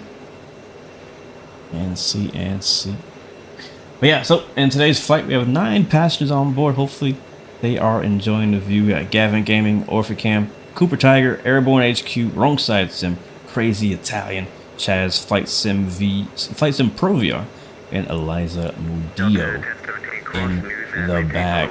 I want to wait until we get our next frequency change, and then we'll go back to the cabin and do a cabin tour of the which I've actually personally not even really explored yet. I've been focusing all my attention on the cockpit and learning how to fly the plane safely. That I haven't spent much time around it or in the back of it, so want to check that out.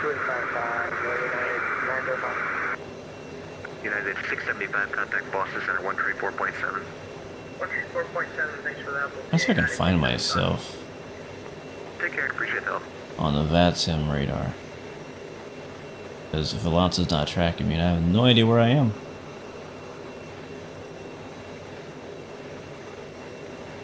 But yeah, but yeah, love Biz Jet Ops.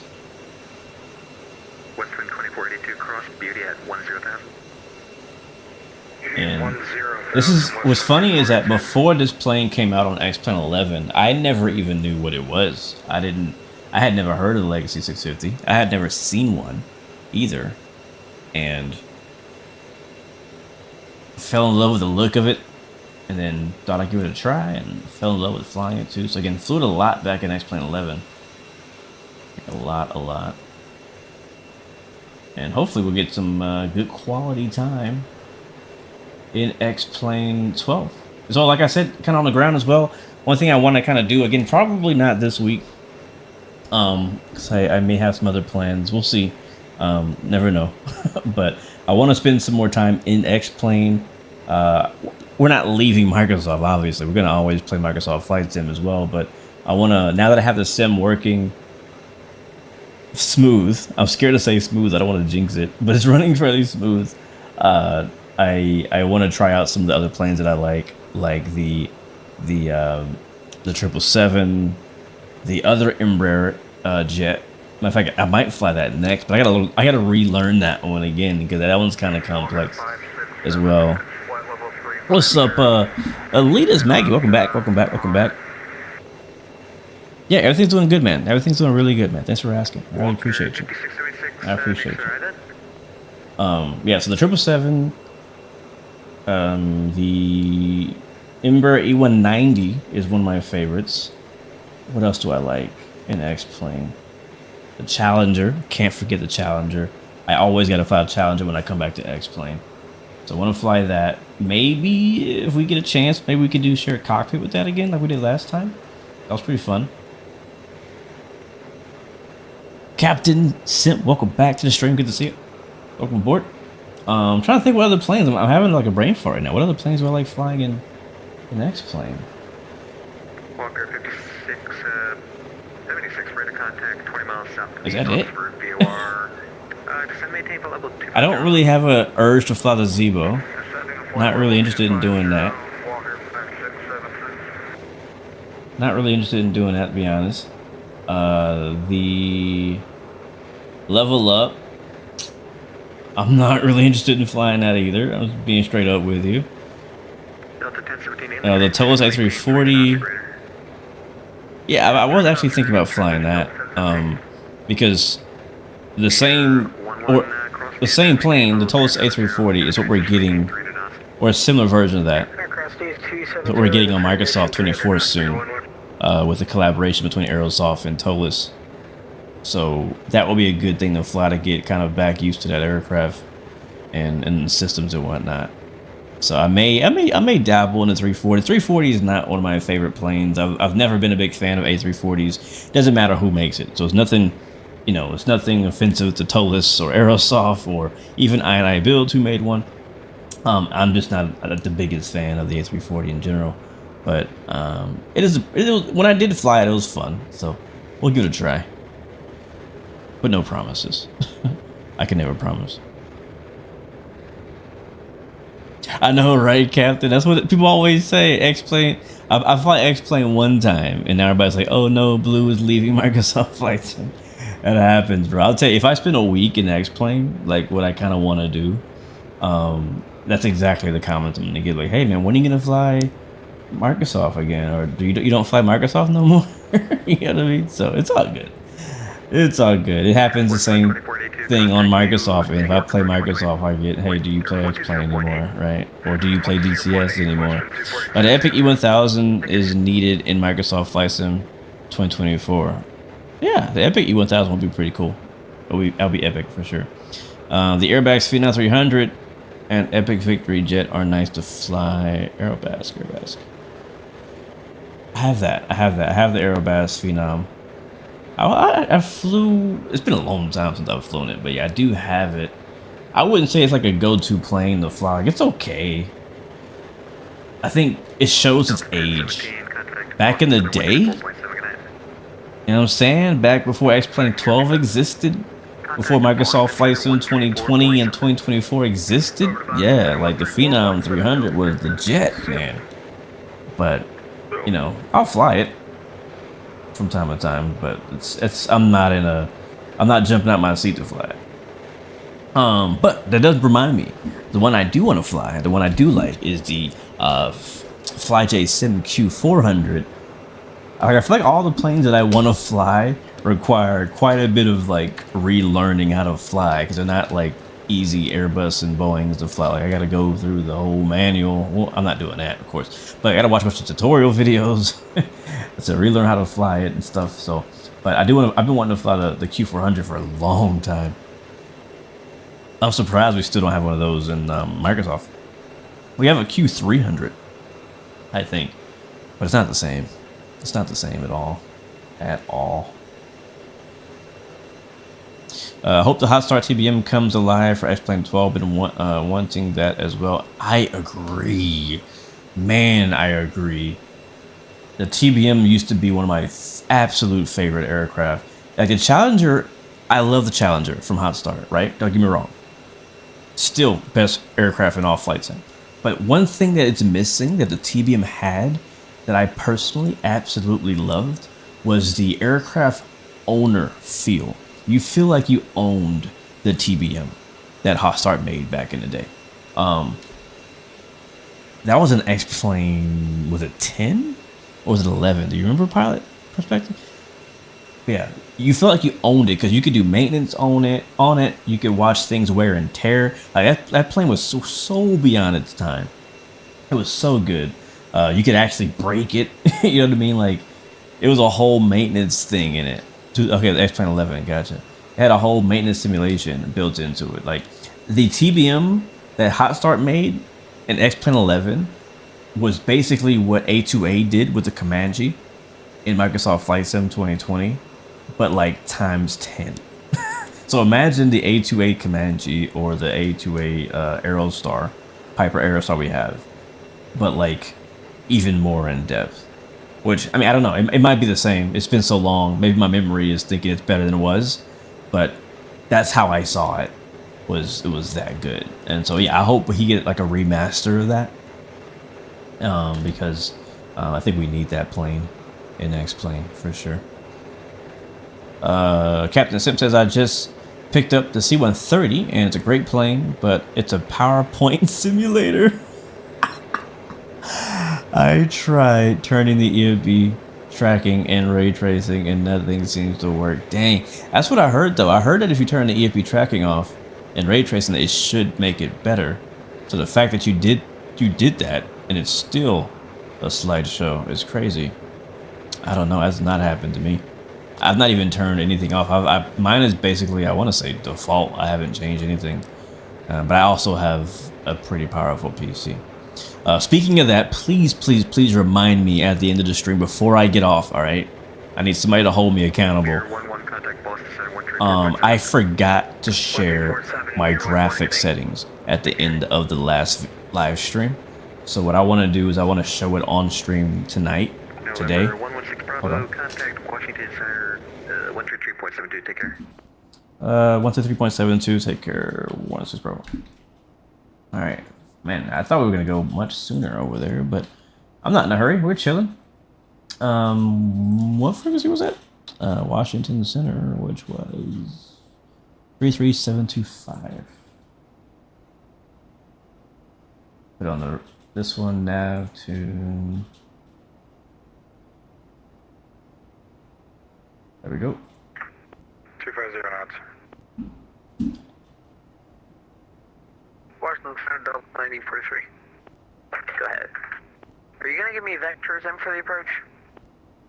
If that was Delta 1943, you should be on the Deal 3 arrival, so just keep flying that arrival, and yeah, I'll vector you at some point. Thank you. Jazz 825, turn lane 360, call about to punch in. About to punch in. And he talked. Jazz 825, turn left heading 350, intercept the localizer and report the river in sight. Left 350, will report the river, Jazz 825. United 2463, you got the airport in sight, 12 o'clock, gate. It's busy. 9 miles. It's busy, We're showing IMC right now. We'll need that. Yes, sir. Legally Kumir. Yes, new X-Plane 12 add-on. I think X-Plane 12 was making a comeback, guys. I'm gonna say it. I think X-Plane 12 was making a comeback. Give me a fire up if you would. We're showing visibility slowly, but it's finally making a comeback. I know. I think it'd be a real good time to drop an X-Plane 13 teaser. I'm just saying. I'm gonna keep that rumor going. I think it's time for X-Plane 13. Washington City, November 16 Bravo, flight level 380. Let's see, November 16 Bravo, Washington, got you on a 38. And let's see, Walker over at Baltimore. Right, cool. Appreciate the patience. I didn't forget about you. 1108. Then you're going to Trenton, right? Yes, sir. Let's see. ATR kind of scratched the itch in Microsoft Flight Sim. Is not terrible, but definitely not the Q400 level. Yeah, but they also have not. Have they updated the ATR for Microsoft 2024, or is it still only 2020? I didn't think they updated it for 2024. The Hot Start Challenger 650 for X-Plane 12 has what you're talking about, I think. Walker 1108, cleared out of the Bravo or Baltimore Bravo with me at or below 3,000, maintained VFR, squawk Different plane. Oh, you're talking about the Challenger. Yeah. I mentioned the Challenger. The Challenger is great. I'm not discounting the Challenger and how great or good it is. I'm just saying that the one thing missing from the Challenger is the aircraft ownership feeling.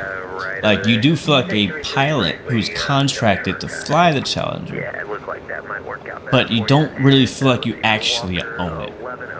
Does that make sense? The TBM, was it 5? I can't remember which number it was. The TBM whatever number? 430, 650, whatever, 850 that we had from Hot Start on X-Plane made you feel like you owned the plane as well. You were the pilot and the owner of and you owned the plane. So you were responsible for maintenance and wear and tear, and if you broke it, you had to fix it, and you even had to like pay for fuel and things like that. I can't remember all the features it had, but it was good. I have to go back and watch a video of it, but I'm hoping that he'll update that for X-Plane 12 or 13. Again, there's been no confirmation of X-Plane 13. I'm just saying it's been long enough, and if we get some nice, global Earth, scenery, Google Earth, Bing Map, I don't care, some nice next-gen scenery, I think we would accept an X-Plane 13.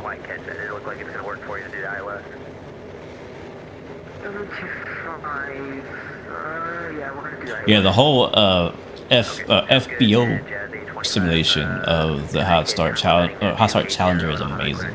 That blew my mind when he released that. The fact that an aircraft came out with more than an aircraft, like, that's crazy, man. Now, let's give our flowers where flowers are due.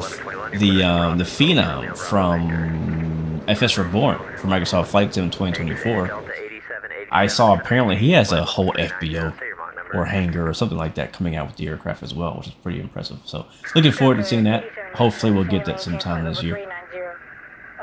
All right, let's as promised. Aircraft seems to be taking care of itself for the most part. We are showing 344 nautical miles away from our top of descent. Our winds are probably not in our favor. Yes, what I expected. 111 knot headwind, which puts us at only 363 knots ground speed, which is why we are an hour and a half away from our top of descent. These winter storm winds have been kicking our butt this week. Very high winds, high headwinds, but also some nice high tailwinds. No turbulence though. It's been pretty smooth. So we're gonna seatbelt signs turned off, and we're gonna head to the back and do a bit of a cabin tour. X-Plane 13 with some streamable ortho baked in officially would be amazing. Agreed. Pilot Perspective says I use both Microsoft Flight Sim 2020 and X-Plane 12. Mostly X-Plane 12. The fact that X-Plane can still run very well on lower NPCs compared to what the newest Microsoft Flight Sim needs is a great thing as well. It's actually surprising because I remember X-Plane used to not be low-end friendly. So I'm surprised that people were saying that. Pilots Henrique, welcome to the stream. Challenger was built deliberately that way by Toto because you are not supposed to treat the same way you treat the TBM. The owner experience is different. Challenger is used as corporate, and usually a TBM is owned the same way as a GA. Although you can do the same thing with Challenger as you have all the failures and can be service based. Yeah, so you're right. I remember when it came out, one of my biggest complaints, again, I praised it. Now I said it's great, it's amazing, but I also complained that we didn't have the maintenance and the ownership feel to the Challenger. And that's exactly what Toto Rico Hot Start said, was that he didn't have any plans on doing that because of that exact reason. The idea of a business jet, rarely does the pilot own the business jet, but a TBM is more of, it's still expensive as heck, but it's more of in the range of an aircraft that you may potentially own and be able to manage. So I get that, but I still wanted the gameplay. So anyways, all right, so let's go to the back. Delta 8787, clear direct and we'll do us a cabin tour, guys. Clear direct Robbinsville. Delta 8787. All right, so we got our door, which is clickable. Can't click that. Again, this is my first time back here, really, except for making camera views. So, can we mess with this? Let's see. Delta 1055, contact New York 125. Oh, look at that. 2532, good night. You got flight information down here. You got UTC time, local time. I think this is the sim time. This is not the real time. This is the sim time.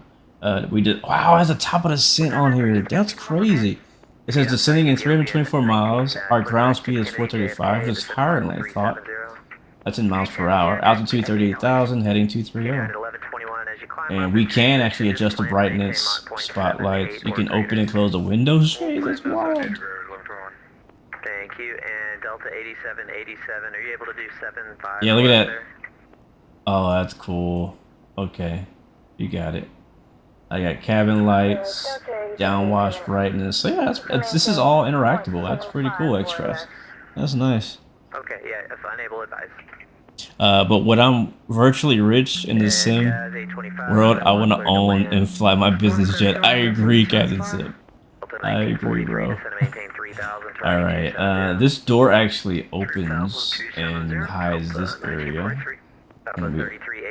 Let's turn him down a little bit. I'm actually gonna turn him down and put him in my left ear so that I can hear him. Maintain 2000, heading 360, maintain 2002, established clear line. There we go. All right. Let's see. Can I open this one? Nope. Nope. Nope. Wait, hold on. I can open that one. Oh shit. I think I pressed the right button. No! No! That was an accident. I promise.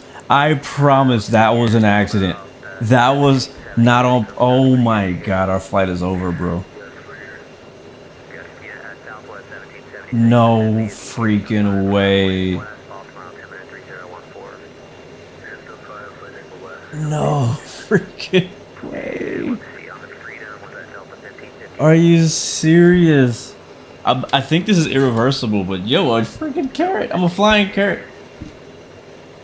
I am a flying carrot, yo. A high definition flying carrot.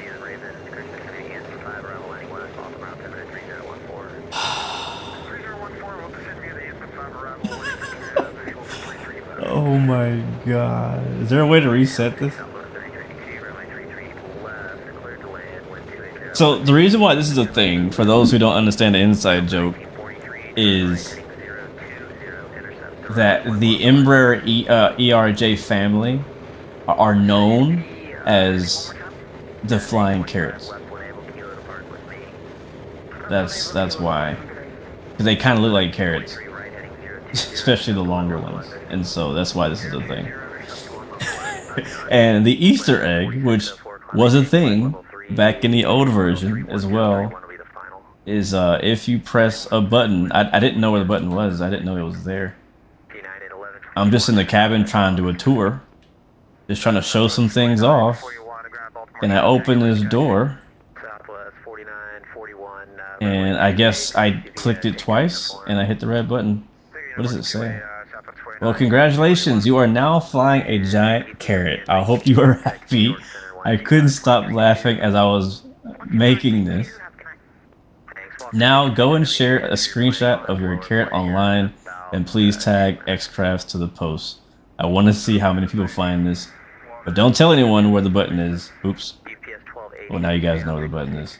Let them find it themselves. Can I unpress the button? Is that a thing I can... Oh! We might be safe.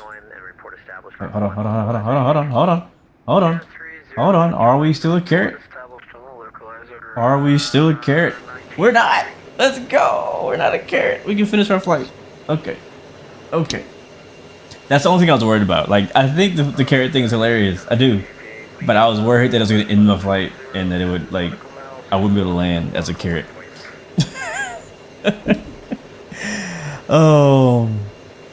Yep, we're flying for New Haven today. That's funny because I'm just about to finish New Haven for X-Plane. Are you serious? That's cool.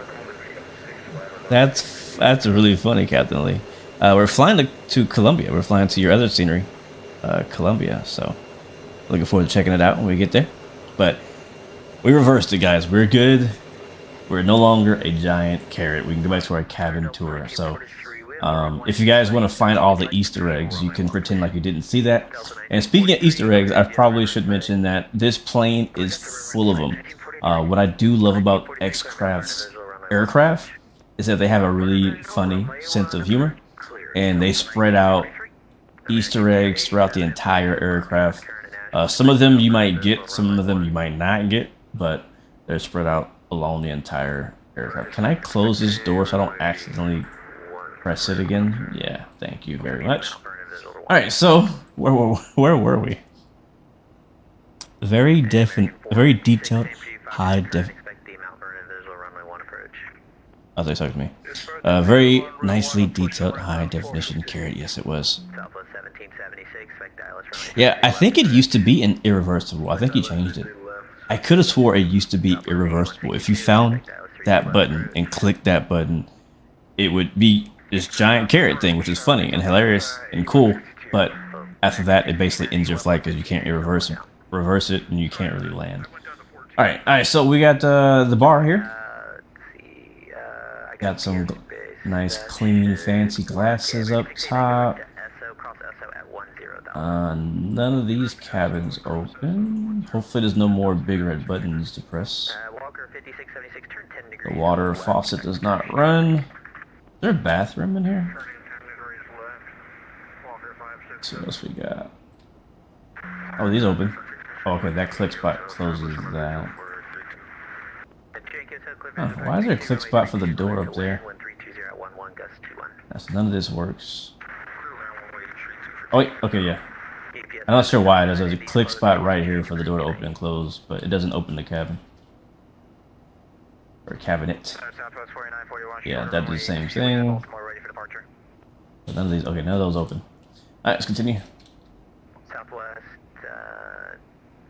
Man, this cabin looks good. Look at that. You got the expensive Fiji waters. You know you're rich when you drink Fiji water. Or banking. UPS 2182, are you here? UPS 2182. Silly wabbit. Tricks are for kids. I need a flight attendant to serve those drinks right about now. What's up, man? You can land, but there will be complications. Yeah, you'll be basically shredding carrots instead of buttering.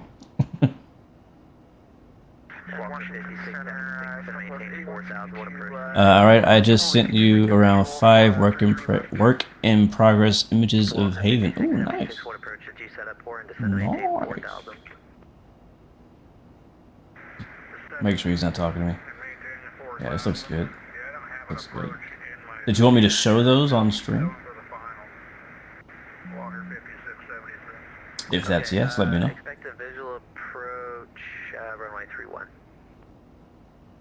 Nice. Very smooth animation. I think I can manually open and close these as well. Yeah, I can. Alright, that's cool. Cool. Oh, we got the screen back here. I remember the Challenger, one thing I was really impressed by was the information screen they had in it, and X-Craft was like, hey, I could do it too. So we got UTC time, descending, and actually it doesn't know. Uh-oh, I hope that carrot thing didn't break something. Avatab works.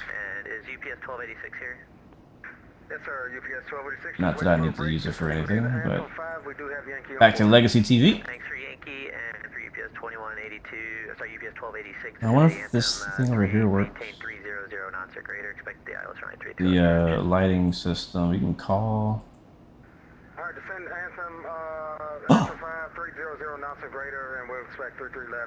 Yo, it's Leo.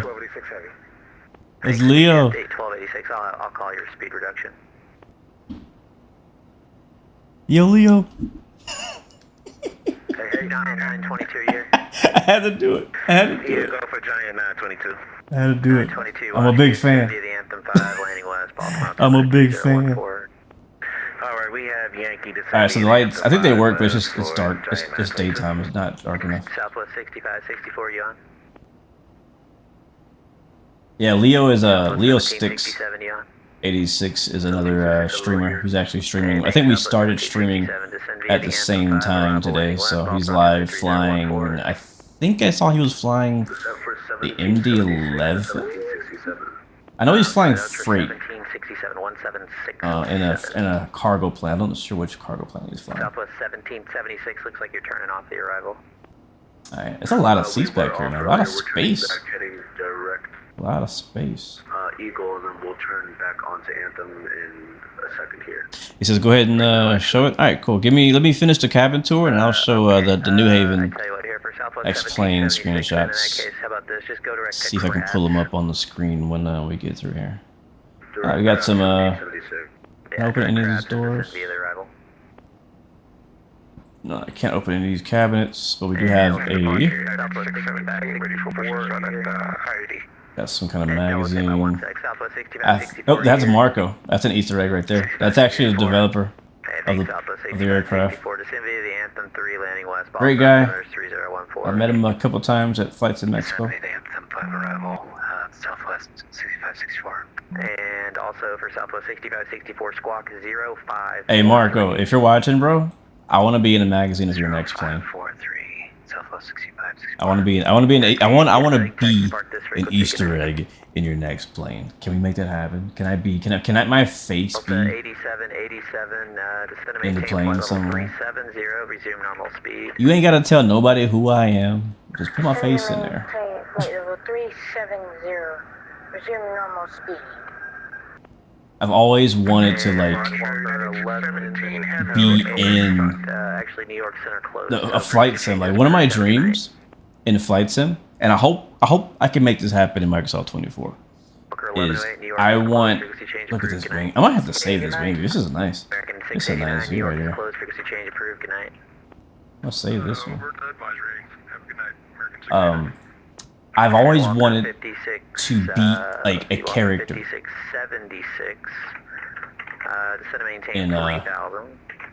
in a flight simulator. Like, you know, like on Microsoft Flight Sim 2024, you have all the different avatars. I want to have my own avatar in Microsoft Flight Sim that actually looks like me, and it's actually not like a generic black guy. I want to actually be me. And there was a developer, I can't remember the name of the guy, back in 2020, before 24 came out. Because we had characters, sort of, in 2020. It was like the guys who walk around the airport and stuff. And there was a developer who made a character pack. Oops, I didn't do that. And he added a few streamers. I don't know if it was anyone I knew, but he added a few streamers and a few just kind of generic people in there. And I remember sending him a message, and it wasn't anything about like, you know, me trying to pull the streamer card. It was just like, just my dream is just to be a character in a plane in the flight sim. I think that'd be freaking cool. American 795 with you at 350. American 795. Did Boston assign you 35, or are you climbing? Yeah, so I mean the cabin looks good. There's not really a lot of I mean, besides the window shades, looks like the lights do turn on and off. You can rotate them. I think this is this a light? I think this is air. You can see the smoking signs and whatnot, which I turned off before the flight. Not before the flight, before we came back here. The desk or the little tables go up and down, which is fine. But outside of that, and these really nice screens, I've not yet seen a whole lot of interactivity. I mean, I say that, and yet we have like lighting panels on every single like armrest, but yeah, it's like all the drawers don't really open from what I'm noticing. I don't see much there. I don't know where any of the other Easter eggs are. I don't know why you're going that low there. Just climb back up to 10, and when you get to 10, maintain 310 or greater. Alright, back up to 10, 310 or greater, UPS 1286A. It's gonna be great. Custom mesh, custom taxi signs, etc. When and where is the next Flight Sim Expo going to be? It is going to be in Minneapolis, Minnesota this year, and I will tell you when it is. Let me Google it. It's an Expo 26.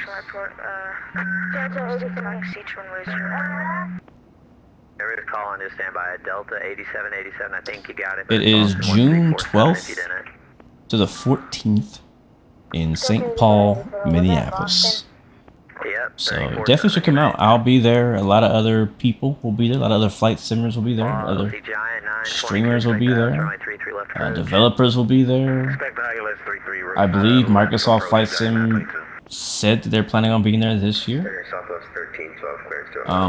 And right before that, for anyone who lives overseas that does not want to fly all the way to the US, there's also FS Weekend that's happening like a month or two before that, that I would really personally like to go to. I don't know if that's going to happen or not this year, to be honest. But I'm trying to make plans to make it there. Ideally, I would go to both Flight Sim Expo and FS Weekend. FS Weekend is actually in the Netherlands, you would have to fly into Amsterdam. So one of the things that I have to do in order to make that happen is get my passport updated, because I haven't done that in years. I haven't left the country in years, so I haven't needed it. But we're over speeding right now. We're only showing 200 miles to our chopper drop. That was the cabin. There are some mountains as we head south towards South Carolina, Columbus, South Carolina. If you're just joining us, guys, we took off out of New Haven, Connecticut, and we're headed south towards Columbia, South Carolina. And speaking of New Haven, Captain Lee says that he is working on a brand new New Haven airport scenery for X-Plane 12. And he just sent me a few screenshots of that, so I'm gonna go see if I can find it and see if I am able to show it. I gotta probably hide the rest of our conversation because there's some things in there I'm sure you don't want people to know about yet. Alright, let me see if I can share this on the screen, guys.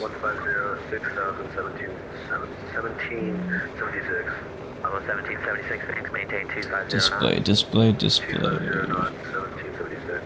Southwest 8162, flighting 140, set to maintain 5,000. There it is. Is that it? I think that's it. Carrier only, no voice. Southwest 8162, acknowledge with ident, heading 150, starting heading 140 to set to maintain 5,000. There it is. Okay. Alright, let's see if we can see this.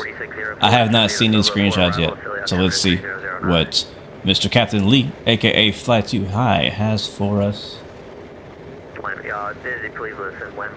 Alright, so these are never before seen first look of New Haven for X-Plane 12. I love it when you get really cool high-res signage like this in airports. I can see there's an interior there as well, which is nice. Love my interiors. Can I go to the next one? Maybe not. There is, looks like Titan hangar. Got some custom like texturing there on the dirt and the curb happened in there. Maintain 300, American 795. American 287, verify you got the river in sight. So this is where the jets park. Well, not the private jets, but like the airliners park. Got the air stairs and the small little terminal they have in New Haven. Captain Lee and Fly Too High always do a really good job with the ground textures, so I'm always looking forward to the ground textures. That's nice. Don't forget, you know, Captain Lee, I was talking about you about like a year ago. Don't forget my rain textures and my snow textures. If you see the very beginning of today's stream, I was really impressed by how nice the ramp looked, with like covered with ice, and it was slowly accumulating more and more ice as I sat there. As it got colder, it was really cool. And you also could see the snow on the sides of the runway, on the grass and stuff, which is something I want to talk to you about. With like Tulsa, I noticed at Tulsa, I didn't get any snow in the grass. Oh, that looks good. That looks really good. There's the GA ramp over there, the compass, windsock. Again, ground textures always look really good. Ortho looks really good. Again, I've never been to New Haven, so I don't know how accurate it is. So if anybody in chat has ever been to New Haven or knows of it, let us know. There we go. Alright, let's swap back over to my PC. Which one was it, 44? Affirmative, American 44. And then I think you say, what did you say? Push spot 2, it's approved, copy taxi. Why does the music keep stopping? 44, yeah, spot 2, push to spot 2 and call for taxi. Spot 2 and call for taxi, American 44. It's gonna put this here. Here, how about Giant 922 heavy, turn 10 degrees left, descend to maintain 9,000. Turn that down. Alright, cool. Alright, so let's see. Captain Lee was saying it's coming out for both Microsoft Flight Sim and X-Plane by Fly Too High. I'm behind the XP development of that. So, Captain Lee, can you explain how that works? I thought I heard somewhere that you're working on scenery for both Microsoft and X-Plane, or can you share more about how that works? You might actually have already answered that. I'm reading a late comment. 1312, push on to Charlie, tail west, through copy taxi. Copy taxi, tail west. Who else, anybody? Look at those mountains. Ooh, boy, look at that. 1776, heading 150, descend to maintain 3000. 150, 3000, 1776. I like it. Heading 130 now. 130, Let's see. And Skyflyer at 111. I tell you what, if you want to shoot me a message with James Johnson, sorry man, I'm so late for replying to your comment. I'm just now seeing, I'm catching it up right now. Says, what up my G? Been a minute, man. Where have I been hiding? I've not been hiding. I've been hiding in plain sight. Good to see you though, man. Thanks for coming back. Good to see you, my friend. It's gonna be great. It says custom mesh for New Haven, custom taxi signs, etc. Very nice. I think I made a custom taxi marking one time. I was really proud of myself for that because I didn't know how to do it, and I found a tutorial how to do it. But yeah, man, you always put the work in.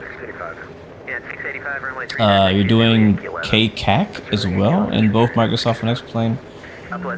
They modeled the inside of the terminal. Nice. Kilo, call and stand by just a second. Southwest 8162, descend to maintain 4,000 and heading 140. Yeah, Captain Lee, you should definitely be there. I always tell people, if you are a flight sim streamer, flight sim content creator, flight sim developer of any type, in my opinion, I think it is, it's not required, but I think it's essential that you show your face at Flight Sim Expo.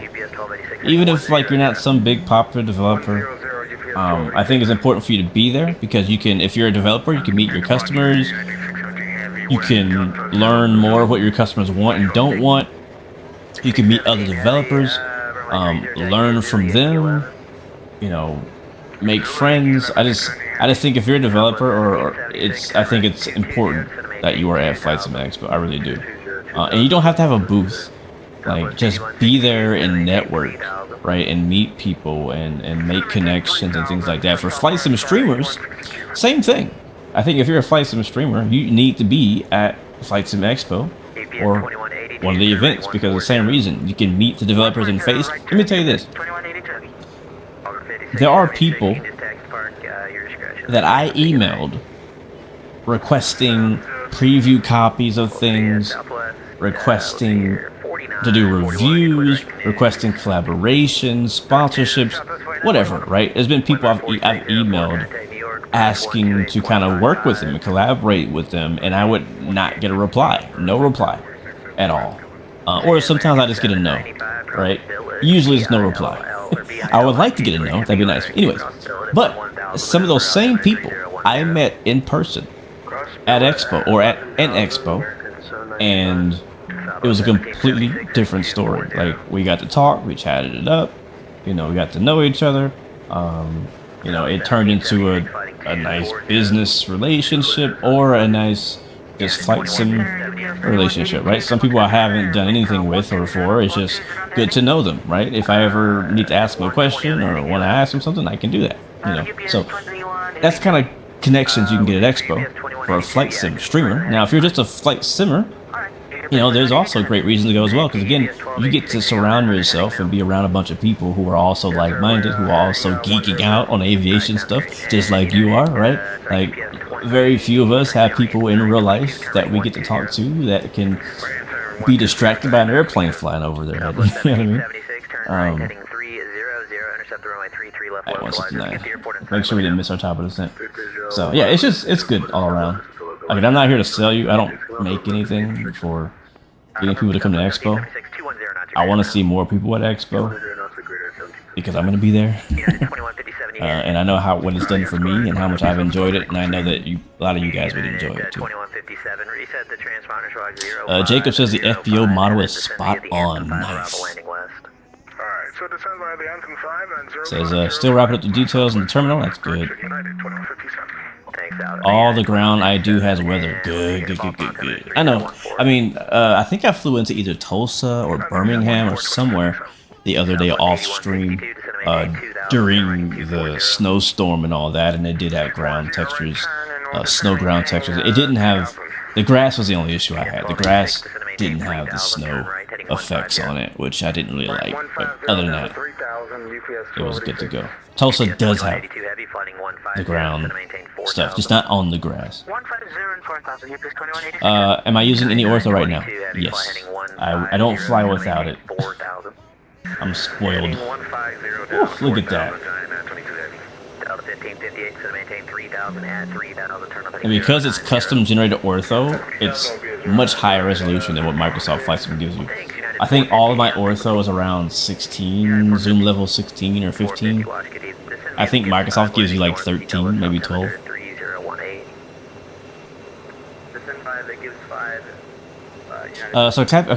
Captain Lee says I don't do Microsoft Flight Sim yet. I'm about to venture into both Microsoft Flight Sim and X-Plane to offer high quality for both sims. Nice. Physical networking is the best form of networking, absolutely, man. Corey says I'm flying to your home airport. I knew it. I knew somebody. I knew I was flying into somebody's home airport today. I knew it. I knew it. Jack Sorrel, welcome to the stream, man. Good to see you, man. Yeah, we definitely need this jet in Microsoft Flight Sim. You know, it might happen. Please correct me if I'm wrong. I don't want to spread fake news, but this is what I believe is true. Is that the E-jets that we have right now in Microsoft Flight Sim 2024, you know, the controversial one that's finally getting VNAV, I believe that entire 3D model came from X-Plane. I think that the guy who made the model for X-Plane sold. I don't know the specifics, but somehow the Microsoft people, is it FSS? I think it is. Somehow they either bought it or had an agreement of some sort, and it's the exact same model. So that being said, I mean the same thing could happen. Somebody could buy or contract or lease. I don't know how it works. You know, somebody could, you know, import this model into Microsoft Flight Sim, so that way you don't have to start completely over and just do the systems. Now, the guy who made the 3D model did not do the systems, which is why they're so behind on their systems, because the ERJ, the E195 and 175 and X-Plane is freaking amazing. That's one of the reasons why I can't fly the ERJ in Microsoft, because I've been spoiled too much with how well done the ERJ is. Sorry, the E-Jet. It's so confusing. There's E-Jets and there's ERJs. The E-Jet, which is this version, is how it is. So the E-Jet, which is like the Breeze plane, that's this version, right? Engines under the wings. The ERJ is engines above the wing. That's how you remember. Man, that's a screenshot right there. Look at all the snow on the ground. That's sick. But yeah, so anyways, I don't know what the details are, but potentially somebody could buy this model and bring it in Microsoft Flight Sim and do the same thing. When does this plane come out? I don't know. I don't have the details of when it comes out. Sorry. Columbia welcomes you, my friend. Thank you so much for that, Corey. I'm looking forward to flying in there, man. It's my first time flying in there. I'll be honest, I had never heard of Columbia, South Carolina. Didn't know that was a place, but we're going here today. The beauty of flight simming, getting to fly somewhere you've never been to in real life. Yep, it is. The 3D model's the same. Yeah, that's what I thought. I mean, you know, I'm not here to try to compare Microsoft and X-Plane, but it's hard not to. You know, when you fly both sims, it's hard not to compare. And to be honest with you, this is looking good to me right now. And in particular, the clouds look really good. Southwest 8162. Southwest 4941, contact Boston 13. And X-Plane's been improving. Microsoft really hasn't improved their clouds. From 2020 to 2024, they did change them, improve them a little bit. But X-Plane 12, since it originally came out, has been constantly, every update, improving the way that clouds are drawn, including the way that weather is drawn. And it shows. What, 3-4 years later now, it's finally kind of really showing out, looking really good. It's finally looking like the sim like that it deserves to be. Just still missing those ground textures, but other than that, it's a great looking sim. The lighting looks really good. Yeah. We may be doing White Plains Airport next. I almost flew out of there. That's funny, Captain Lee. I almost flew out of White Plains, but I could not find a scenery. Not an updated one. I found like an old 2019 freeware scenery. I was like, yeah, I don't want to fly here that bad. I'm not downloading that. Like the way I fly, I'm not sure if anybody else does this. The way I fly is I usually look for scenery for the places that I go to. And I don't always buy scenery. Sometimes I look for freeware scenery, or I'll fly places that I already have scenery. But you'll rarely see me fly into a default airport. And to be honest, I think I've kind of turned into a flight sim airport and aircraft snob. You know what I'm saying? Like, you know when you get into a hobby for too long and you begin to become too picky? Because the default scenery is not horrible in X-Plane. It's better than Microsoft, actually. But I've come so accustomed to flying into like custom high quality scenery that looks like the real place that it's hard for me not to fly somewhere. You know what I'm saying? Unless I absolutely have to. So like I often only fly between airports that I have scenery for, or that I can buy scenery for, or download scenery for. So the point is, I was looking at flying out of White Plains today, which is in a similar area, I think, as New Haven, I think. And but I couldn't find a scenery for that one. But I did find a scenery for New Haven. Wait, no, I already had a scenery for New Haven. I don't even know where it came from. I don't remember buying that. I think it might be. I think New Haven might be one of the built-in sceneries. I think it might be one of the built-in sceneries in X-Plane, the handcrafted ones. But either way, I picked that one, and we're flying to Columbia today. 180 greater, 5 miles into a 5 mile final, UPS 1286. 2182, turn right, heading 300. Satellite scenery? I know it's probably been asked 1,000 times. Yes, it is satellite scenery. I don't know what provider I'm using.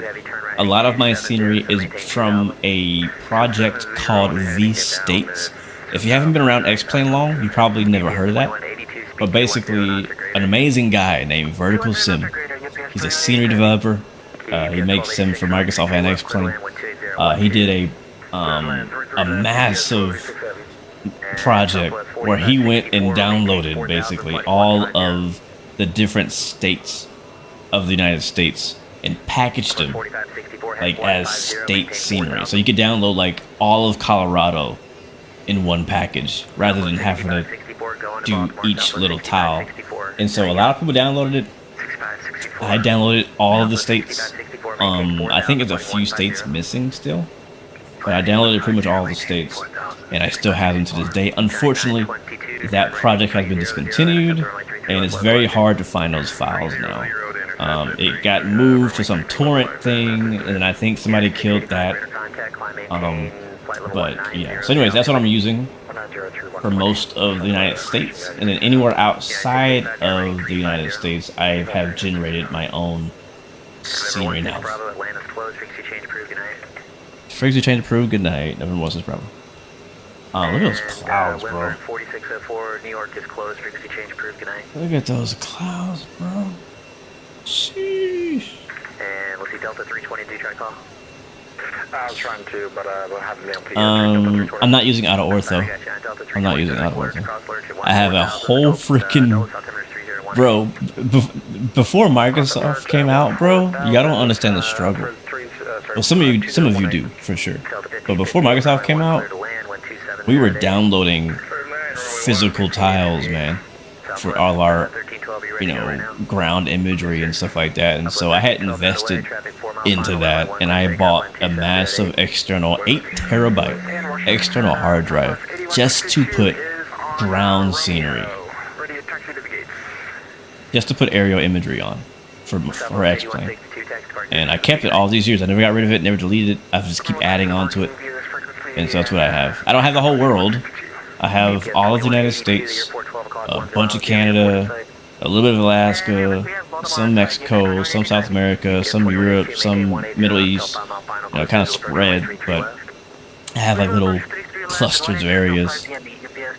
Yeah, I'm a spoiled brat, CST. I'm a spoiled brat, bro. I'm a spoiled brat in flight sim. I really am. Captain Lee says, I'm going to be honest, more people are switching over to X-Plane slowly. Yeah, there's definitely people coming over to X-Plane. I don't think X-Plane's ever going to. We'll see what they have in their pocket. I don't think X-Plane's ever going to truly overtake Microsoft. I mean, think about this, man. Microsoft is on PlayStation and Xbox. Like, that alone outnumbers X-Plane's potential by 100 times already. You know what I mean? X-Plane only caters to the hardware PC audience and Mac, because it's available on Mac as well. Again, don't let me forget to show my graphics settings at the end of the video, end of the stream. That's the end game. It is what it is. I'll say this though: default airports in X-Plane 12 much better than Microsoft Flight Sim. Yeah, I agree. I agree. I should check out your Nimbus. I think I tried your Nimbus. Because you have like a Nimbus mod or something, right? Because there's a Nimbus Atlanta, and you made like a modification to it somehow. I think last time I tried it, I had an issue with ortho or something crazy. Probably the same issue that we had before, Lee. But we'll have to try it. I haven't had plans to fly to Atlanta, but next time I fly out there, I'll see if I can get it fixed if I have time. Danbury Airport is a fun airport to fly into. Is that over in the same area? In the northeast? Iowa Scotsman says the state of Michigan is missing for one. Not sure how many others. I have V-States as well, and I also use map enhancement. Nice. I think I attempted... I don't fly to Michigan much, but I think the part that I do visit in Michigan, I believe I generated my own custom ortho for. Because yeah, Michigan is missing, sadly. Again, he kind of abandoned or canceled the project before he got to the final state. He did do I think Jamaica.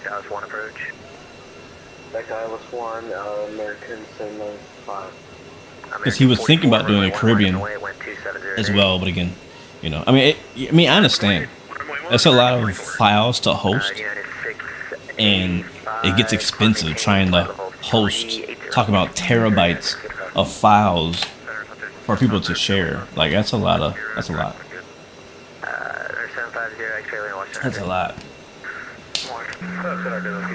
Alright, let's make sure we're not missing our top of the descent. 82 miles. 82 miles. Alright, we're doing good. We're maintaining our speed. Mach 7, actually Mach 8 right now. It's kind of bouncing around. We got a 142 knot headwind still. That's not helping us out too much. Bro, I think I recognize that voice too. That was bro, I know who that was on the radio. That was shoot, I know his name. Where is he at? I'm looking for him on the map. I think he's flying with Leo. Captain Will? Yeah, that was Captain Will. That was definitely Captain Will. I just heard. Giant 922. Probably flying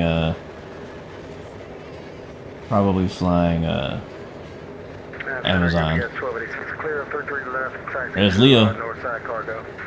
Back on the radio. 1286, let's see, north side cargo, okay, yeah, gotcha. Just turn right there on Papa and then continue to park via Papa Sierra or Papa Bravo, your choice. I agree. I think, actually, I know. I don't think. I know that X-Plane benefits from Microsoft's growth. Microsoft at this point, say what you want to say about Microsoft. Microsoft Flight Sim is a trailblazer. Microsoft is putting Flight Sim as a whole, as an entire community. Doesn't matter if it's X-Plane, P3D, DCS, whatever. If you are under the umbrella of Flight Simulator, Microsoft is leading the charge, trailblazing the way of introducing Flight Sim to new people that would have otherwise never had took a second glance at a Flight Simulator as a game. What's good, Fly the Sky? Welcome to the stream, man. So, for that being said, you know, some people may discover Microsoft or discover the Flight Sim hobby through Microsoft Flight Sim, and they may like it, but they also may not love it. And maybe X-Plane has something that they want that Microsoft doesn't have. And so, I think that's what's happening now that the honeymoon phase is over. Microsoft Flight Sim 24. You know, we now know what the sim has to offer. We know its weaknesses. We know its limitations, and there are certain things that people are unhappy with, or maybe your computer just can't handle it. But listen, the beautiful thing is, if for whatever reason you can't play you can't play Microsoft, or don't want to play Microsoft, or have an issue with Microsoft, you have another option, and that is X-Plane, right? So that's the benefit that X-Plane has, is that it's basically taking on anybody who just has anything wrong with them, which is good. 190 down to 4, 1257. And United 2157, if I didn't tell you, expect IOS 33 left, and to get the airport, you can have the visual. Alright, we'll go for the visual, 33. Yes, Danbury, Connecticut is actually just minutes away from Westchester County Airport, near White Plains. Oh, nice. Heading right, 350 until established on ILS. Did life happen, or was there some other reason that the project came to a halt? I honestly don't know the actual answer to that. We may need to bring him over on the podcast again and get that answered. I would guess yes. There are some things that I know about him that I'm not gonna share publicly. So I don't know that life happened for a fact. There's some things that I think may have happened in his life that may have caused that decision, but I'm not gonna share that. That's his story to tell, not mine. But my perspective, and the one that I kind of go with, is mainly the financial side of trying to keep a server up of files that people can download whenever they want of that size. Why so much fuel, D-Motley? How much fuel do you have? I think I gave it to you, but didn't mark it. You are cleared to visual approach runway 33 left. We have Yes, cleared for the visual. 2,800 pounds of fuel left. So, I mean, it doesn't seem like a lot. It seems like we're good. We don't have a lot of extra fuel. I should be turning east. Watch us fly by. We're like super crabbed right now. Look at that. Bro, we're flying sideways. That looks so weird. Alright, we at top of the descent, come up in 47. Okay, I don't want to descend too early. And United 7, sorry, United 450, heavy turn left heading 090 to maintain 3000. 090, 3000, United 450. FedEx 875, heavy reduced speed to 210. That is so weird. Just 1 second, I promise you I'll get there. FedEx 875, this is reduced speed to 210. Yeah, the wing does flex, which is really nice. Looks really good. By the way, Fly the Sky, I just now seen his comment. Yeah, I love the jet so far, man. Love this jet. The Legacy 650 in particular is one of my favorites of the group. But The airliner variants are good too. The cabins look really well. The cabins in the airliner variant look really good. Same cockpit. What do I think of the E-Jets Pack 2.0? Is it worth it for all the planes? For all the planes? I don't know. I mean, if that's tough. I don't know what the price is going to be. But like, if you only are interested in one of the aircraft in the family, then it's probably not worth it to get the whole family. Oh, you know what plane I forgot about? I want to fly? The Lineage 1000. That's the business jet version of the E175. Yeah, that'd be cool to fly. We flew that not long ago as well. JetBlue 556, 1 right, clear to land, wind 300 at 13, gust 24. Clear to land, runway 1 right, JetBlue 556. American 44. Yes, we're on that, Tim. Flight level 370. Yep, I flew the Challenger a ton. Yeah, it's expensive. It's $120. It's $120. It's still hard to believe even this long after. Like, that's crazy. How much can I tell you guys? I gotta be careful because, like I said, at Flight Sim Expo, I had a lot of confidential conversations with developers. And that's not me trying to flex at all. I'm just saying I had a lot of really great conversations with developers at Flight Sim Expo, and there's some things that I'm not supposed to share. But the Hot Start in particular, I met Hot Start at Expo. First time ever meeting him, Puerto Rico, at Expo.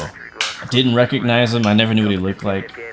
He didn't look like what I expected him to look like. He was there with his daughter, I think. Yeah, he was there with his daughter, which was cool. She was nice as well. Danced a little bit at the little X-Plane rave. But anyways, I'm excited. That's all I'm gonna say. I'm excited for what he has coming with the A220 and everything. But it blows me away that it's been all these years, and you know, like, I don't know if he does any other work. He didn't tell me this, but like, I'm like, but I think he told me that he's full-time developing. And I assume he's full-time off the money he made in the Challenger. I don't know.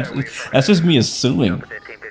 Cause I didn't think it sold that well because it's so expensive. Like, a lot of people didn't buy it because they couldn't afford it.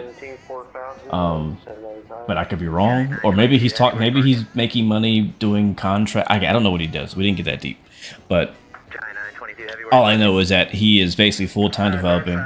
He's working on the A220.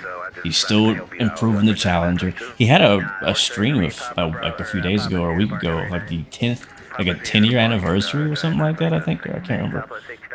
So he's very active doing his thing, and he's the type of developer who likes to work in silence, doesn't really announce a lot of things, and you know, one day he's just gonna pop up and the plane's gonna be for sale, and you'll be like, oh my god, like, my world is forever changed. Okay, so before I get distracted again, which I'm doing right now as I'm reading the chat, how do you get paid when you develop for a living? Well, you make something popular, people pay for it, and then you live off the profit while you're developing the next thing that people pay for, unless it's a subscription. Obviously, subscription services, you continue to get paid while you're developing. If you just have like a scenery, for example, or an airplane, for example, then you make money when you release the plane, but before you release the plane, you make no money. So if you spend 2 years on your first plane, you make no money for 2 years, but you have to probably have some other job to pay the bills so that you can actually afford to make that thing, right? But after you've released your first thing, if people are buying it or continually buying it, or a ton of it, like I look at PMDG as an example, and I don't know how much they've sold 737s. They've obviously been in business a long time, but I guarantee you they made a few $1 million on the 737 a month ago. I do have to step aside And a now little bit.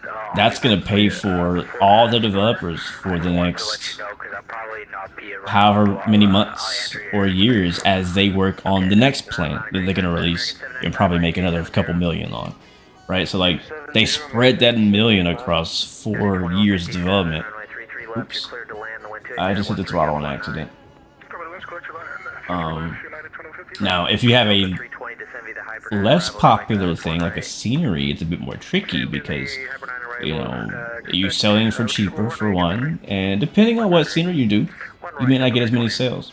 Alright, we gotta descend in 6 miles. How far are we descending? Hold on, let me focus here.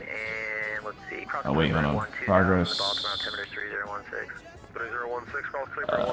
Flight plan. Yeah, 450 runway 1 center, clear to land, wind 300 at 15 gust 24. Let's do 1558 runway 1, clear to land. Let's do 5,000. 5,000. And we're gonna use flight level change. I'm gonna pull my throttle back, basically to idle for now, and your aircraft's gonna start descending. So it doesn't descend at top of descent by itself. It doesn't do that. Remember, there's no auto throttle, so how would it be able to descend by itself? It can't. And so you have to basically tell it to descend. So either use vertical speed mode, or flight level change mode. I think it's best to use flight level change mode because it uses the predetermined speed that you told it to do in your FMC at the beginning of the flight. So it'll try to do that speed, which I think is like 270 indicated descending until 10,000, where it'll actually slow down to 250. And I think it does about 2,000 feet per minute or so. So we'll see. We may be too high. I don't know. What we can do though is there is no AT. Actually, there is ATC in South Carolina, so we'll stay on VATSIM. I don't know where we are. Yeah, there actually is ATC in VATSIM. In fact, let's go pick them up. That'll be... Is that Atlanta? At Jacksonville Center. So Jacksonville Center is not on. They're off. Okay, so my data is out of date. Offline. Should we switch to say intentions now? It says they're online on my map, but I guess it's out of date. Let me give it a second, it might pop up. If not, I may use say intentions for approach and all that. Which one was that? 5628 for taxi? It was 5628, we're both ready. Alright, 5628, runway 1, taxi via Juliet. Runway 1 via Juliet, Blue Street 5628. They were bragging. Did they really? They did not. I was going to say Juliet cross 4, Blue Street. They did not. Delta 1558, continue straight ahead, make the left at November. You already got the left, that's fine. Delta 1558, they did join, not. Turn right, goes north on Juliet. They were bragging that they made 600,000 in a few minutes. Actually, I think I do remember that. I think I remember them saying that somewhere. I think that was the original 737 release on 2020, right? That they said they made $600,000 in a few minutes of release.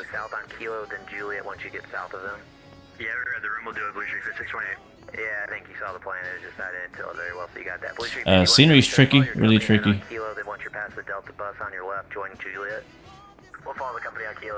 Mega hubs can really get over 4,000 sales in the first month of the release, and that's being generous. 4,000 sales in, let's see, 4,000 times, I'm gonna do math. I wanna know how much a scenery developer makes off of a hub. Like how much does I&I builds, you know what I'm saying, make on like Detroit or Minneapolis or something. I mean, like JFK is gonna obviously sell, London's gonna obviously sell. So just for funsies, right? So say you make a scenery and you get 4,000 people to buy that scenery. Your scenery costs, let's say 30 is a bit up there, but let's just say 25. $25, right? So you sell 4,000 copies for 25 bucks. You make 100 grand. I'm not gonna lie. That's life-changing amount of money. Wait, did I do that right? 4,000? Wait, I think I did it wrong. It's $25 times 4,000. Yeah, $100,000. That's if I had $100,000, I would have a flop. You know what I would do with that money? You know what I don't even know what I would do with that money yet. I could use 100,000. I need to make a scenery. Like, I know that's not millions. That's nowhere near a million, but like 100 grand, bro. You about to change my. I might have to make a scenery, bro. Oh my gosh. The plus YouTubers promote it for free is a win. That is. I have a suggestion. I'm just putting this out in the air, and I truly do believe this. I wish more developers would put streamers on affiliate plans. I'm speaking for all of us streamers. I wish, and I get it. It's tough financially for a lot of the developers themselves, and they deserve all the money they get for the stuff. But we usually, don't ask for money to showcase their hardware or their aircraft or their scenery. People think they pay us, but they don't pay us. We make nothing off of their promotions. Like, I make nothing for showing this plane off. I got it early. I got it for free. That's my payment. It's nothing against X-Crafts. I'm not trying to point him out. You know what I'm saying? I'm just saying that's just how it usually works. In other markets, you'll see affiliate marketing, which means that, hey, if you use my link, you might get a discount yourself, but I also get 5% of the sale. That's what I'm asking for. I wish that Flight Sim had that ecosystem where if I promoted a scenery or an airplane or whatever, that I get, you know, just give me 5%. That's all I'm saying. Anyways, let's continue the conversation. Needle Duck says our company's SOP says we use flight level change until 21,000 feet, and then it's vertical speed all the way to cruise. Really? What vertical speed rate do you use up to cruise? And do you do the same thing on descent as well? Would love to know. And is that for the E-Jet in particular? Is that for the Legacy? Is that for the airliner ones? You don't have to tell me the airline. I'm just curious more specifically what SOP that's for. What else? 600,000 in minutes. I wonder how much they paid in taxes. Probably a lot. Well. Shadow is welcome. Where you been, Shadow? You been all right, bro? I really do hope you've been all right. I hope you've been all right. I hope you're working too. I hope you're working hard. I hope you're working real hard. Good to see you, man. Their cup of coffee. $30 cup of coffee, man. Do you know when this will come out? I don't know, Captain Rugby. I do not know yet. Buy all the planes in DCS. Let's do it, man. I mean, I could afford it, couldn't I? Buy more Sim stuff. I will definitely buy more Sim stuff. How does it fly? Do I recommend it? Yes, 100%. Flies great, and hopefully we have a good landing today. So I don't care how many times I have to go around today. We are going to butter the bread today. We're buttering this landing. We are buttering this landing. I don't care how many times it takes. Our last flight last week, smashed it. One of my worst landings ever. Almost landed on the nose wheel. I'm now like 3 or 4 flights in. So we're putting the butter down. Plus, I got my yoke, I think, better configured to hopefully fly by hand a bit better. Last time I had the yoke pulled all the way back, and I was still falling. I was still stalling. So just give me 350. My friend made Austin Airport for X-Plane 12. Oh, really? Nice. I was saying, let's build an airport together. 100,000 is life-changing. All is well, man. Thanks for asking. Hoping all is well. Yeah, let's do it, bro. Let's make an airport. Let's put a team together. We're gonna compete with I builds. Let's see, American 87. BG scenery. I don't know what we'll call it. To Tampa via 91. Right, not another Kablamo. Maintain 5,000. Expect flight 100K. I mean, if you're a single developer, you make 100K.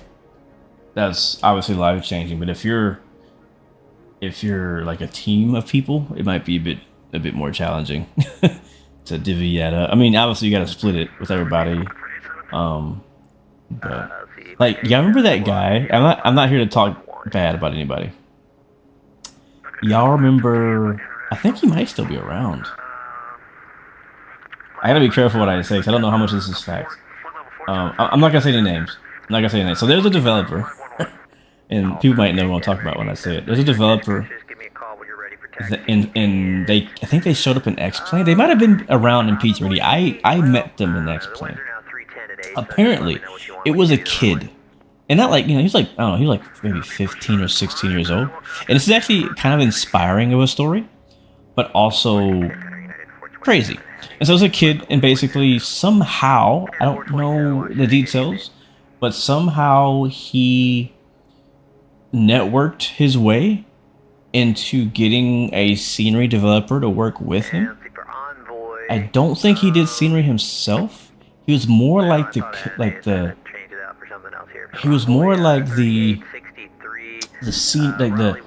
project manager. I don't think he did scenery himself, but I think he kind of contracted a developer to make scenery for him and a couple people. I think Captain Lee knows exactly what I'm talking about. Anyways, long story short, without ever making a single scenery himself, he was able to make a bunch of different sceneries, and I think they sold pretty good because he picked some pretty niche but pretty popular airports, and the quality was okay. It was decent. I think it was passable for the time, but I bet he made a bunch of money on that. I bet he made a bunch of money because again, I don't think he ever made scenery himself, but he just kind of organize a team of people to make it for him, basically. And from what I understand, I think he mainly paid off the people who helped him, and I'm pretty sure he kept the majority. I don't know all the details, but yeah.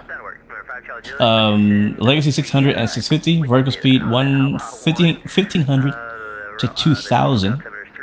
Make sure speed doesn't go below 0.67. Oh, that's what we did, isn't it? We're at 0.48.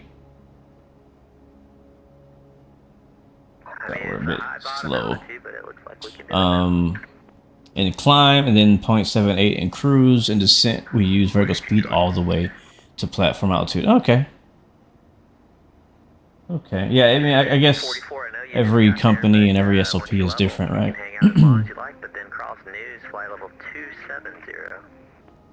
It does make sense to use vertical speed going down. Flight level 270, American 44. Alright guys, if you're just joining us, we took off out of New Haven. We're headed for Columbia, South Carolina. And I know we're talking about scenery a lot, but scenery we're flying to today is actually made by Captain Lee, who's in chat right now, also known as Fly Too High, or X-Plane 12. And there's a few things of importance for this land. Number one, butters only, right? I'm trying to grease it. Our last landing was horrible. I'm trying to redeem myself. We will go around as many times as it takes to get it right. So we definitely need to brief the go around procedure for this airport. Two, I want to test the ILS. I've not successfully captured an ILS in this aircraft. I think I better understand how it works in this plane now than I did last time, so hopefully we can get it right. Something else we need to do is get ahead of the aircraft. So let's get slow down like 250 as we're getting pretty close to 10,000 feet. And let me grab the ILS information. We're hoping to go. Let me make sure that we don't have ATC here. Okay, there is confirmed no ATC. I think I'm just gonna go without ATC so I can focus on the approach. And let's see, American 44 This looks time. like Boston hopped off, so frequency changes approved. Have a good night. Yeah, we'll do that. Switch over to So we're about Thanks a lot. You're killing it out here, American 44. 12.5 miles away from the field. We should have done this briefing much earlier, but we're doing it now. So ILS runway 29 is what we're expecting. We do not have an arrival. We're just doing the approach. It's a straight in approach. It won't be straight in for us though.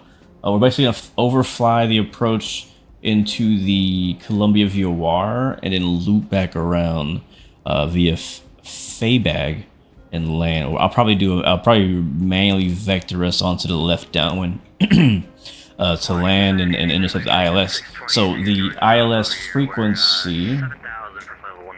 Just checking my speed again. We do not have auto throttle, so I'm trying to keep an eye on that. Our ILS frequency, which I'll do it here. I found it easier to type it here. We'll go to nav, tune, and it's going to be 108.3. 108.3. We go to nav 1. And then a CRS is 292. So I don't think I can put that in yet. No, I can't. I think I can. I pull. Yeah, I can. I can pull the nav 1 here. Can I change the CRS when I do that? VOR1. I can't. Okay, I'm gonna have to wait. The heading mode not bugged, but we'll get it. Oh yeah, we'll get it bugged, but we won't turn it on. Alright, we're passing 9,000 feet. Land lights coming on now. 1, 2, 3. Seatbelt signs on, guys. We'll get the music turned off as we get prepared to land in Columbia. Still got snow on the ground out here in South Carolina. Just a little bit. Alright, so the airport is going to be off our right, actually. There it is. There's the field. Alright, Columbia approach. We have the field. I guess it'd be Jackson. I'm not sure what approach control would be, but we have the field. And we are landing on that runway. The one that is perpendicular to us. Alright, what are we at right now? 8,000 still descending.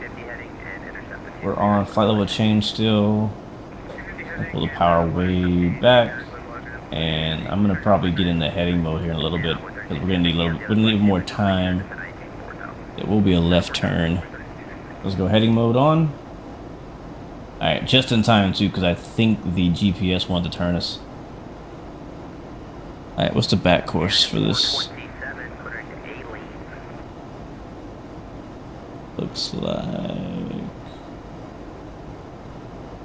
Looks like some math has to be done. So our decision height is 427. That's Barrow. Approach elevation is 236. Missed approach is climb to 1,000, then a climbing left turn to 2,300 feet. Direct to the Columbia VOR again and hold. We will not hold. We will go direct there and continue. And it says hold at 2,300 feet, so we'll basically enter back in the pattern. That's what I'm planning on doing. And we're going to extend as well because we are high. Alright, let's go left. 90-degree left. Turn nav mode on.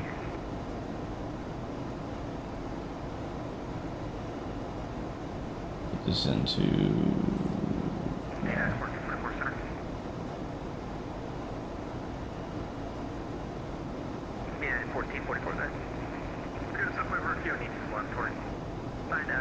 Let's get all the way down to like 3,000 here.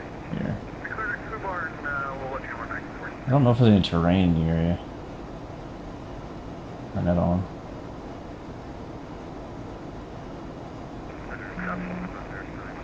Thousand feet. I'm actually gonna go ahead and use vertical speed now. I want a bit more control over that. Let's get down. Doing about 1,500 feet per minute now. Throttle is idle. We would leave. Yeah, we're good. Alright, so we're on the left downwind now. Runway 29.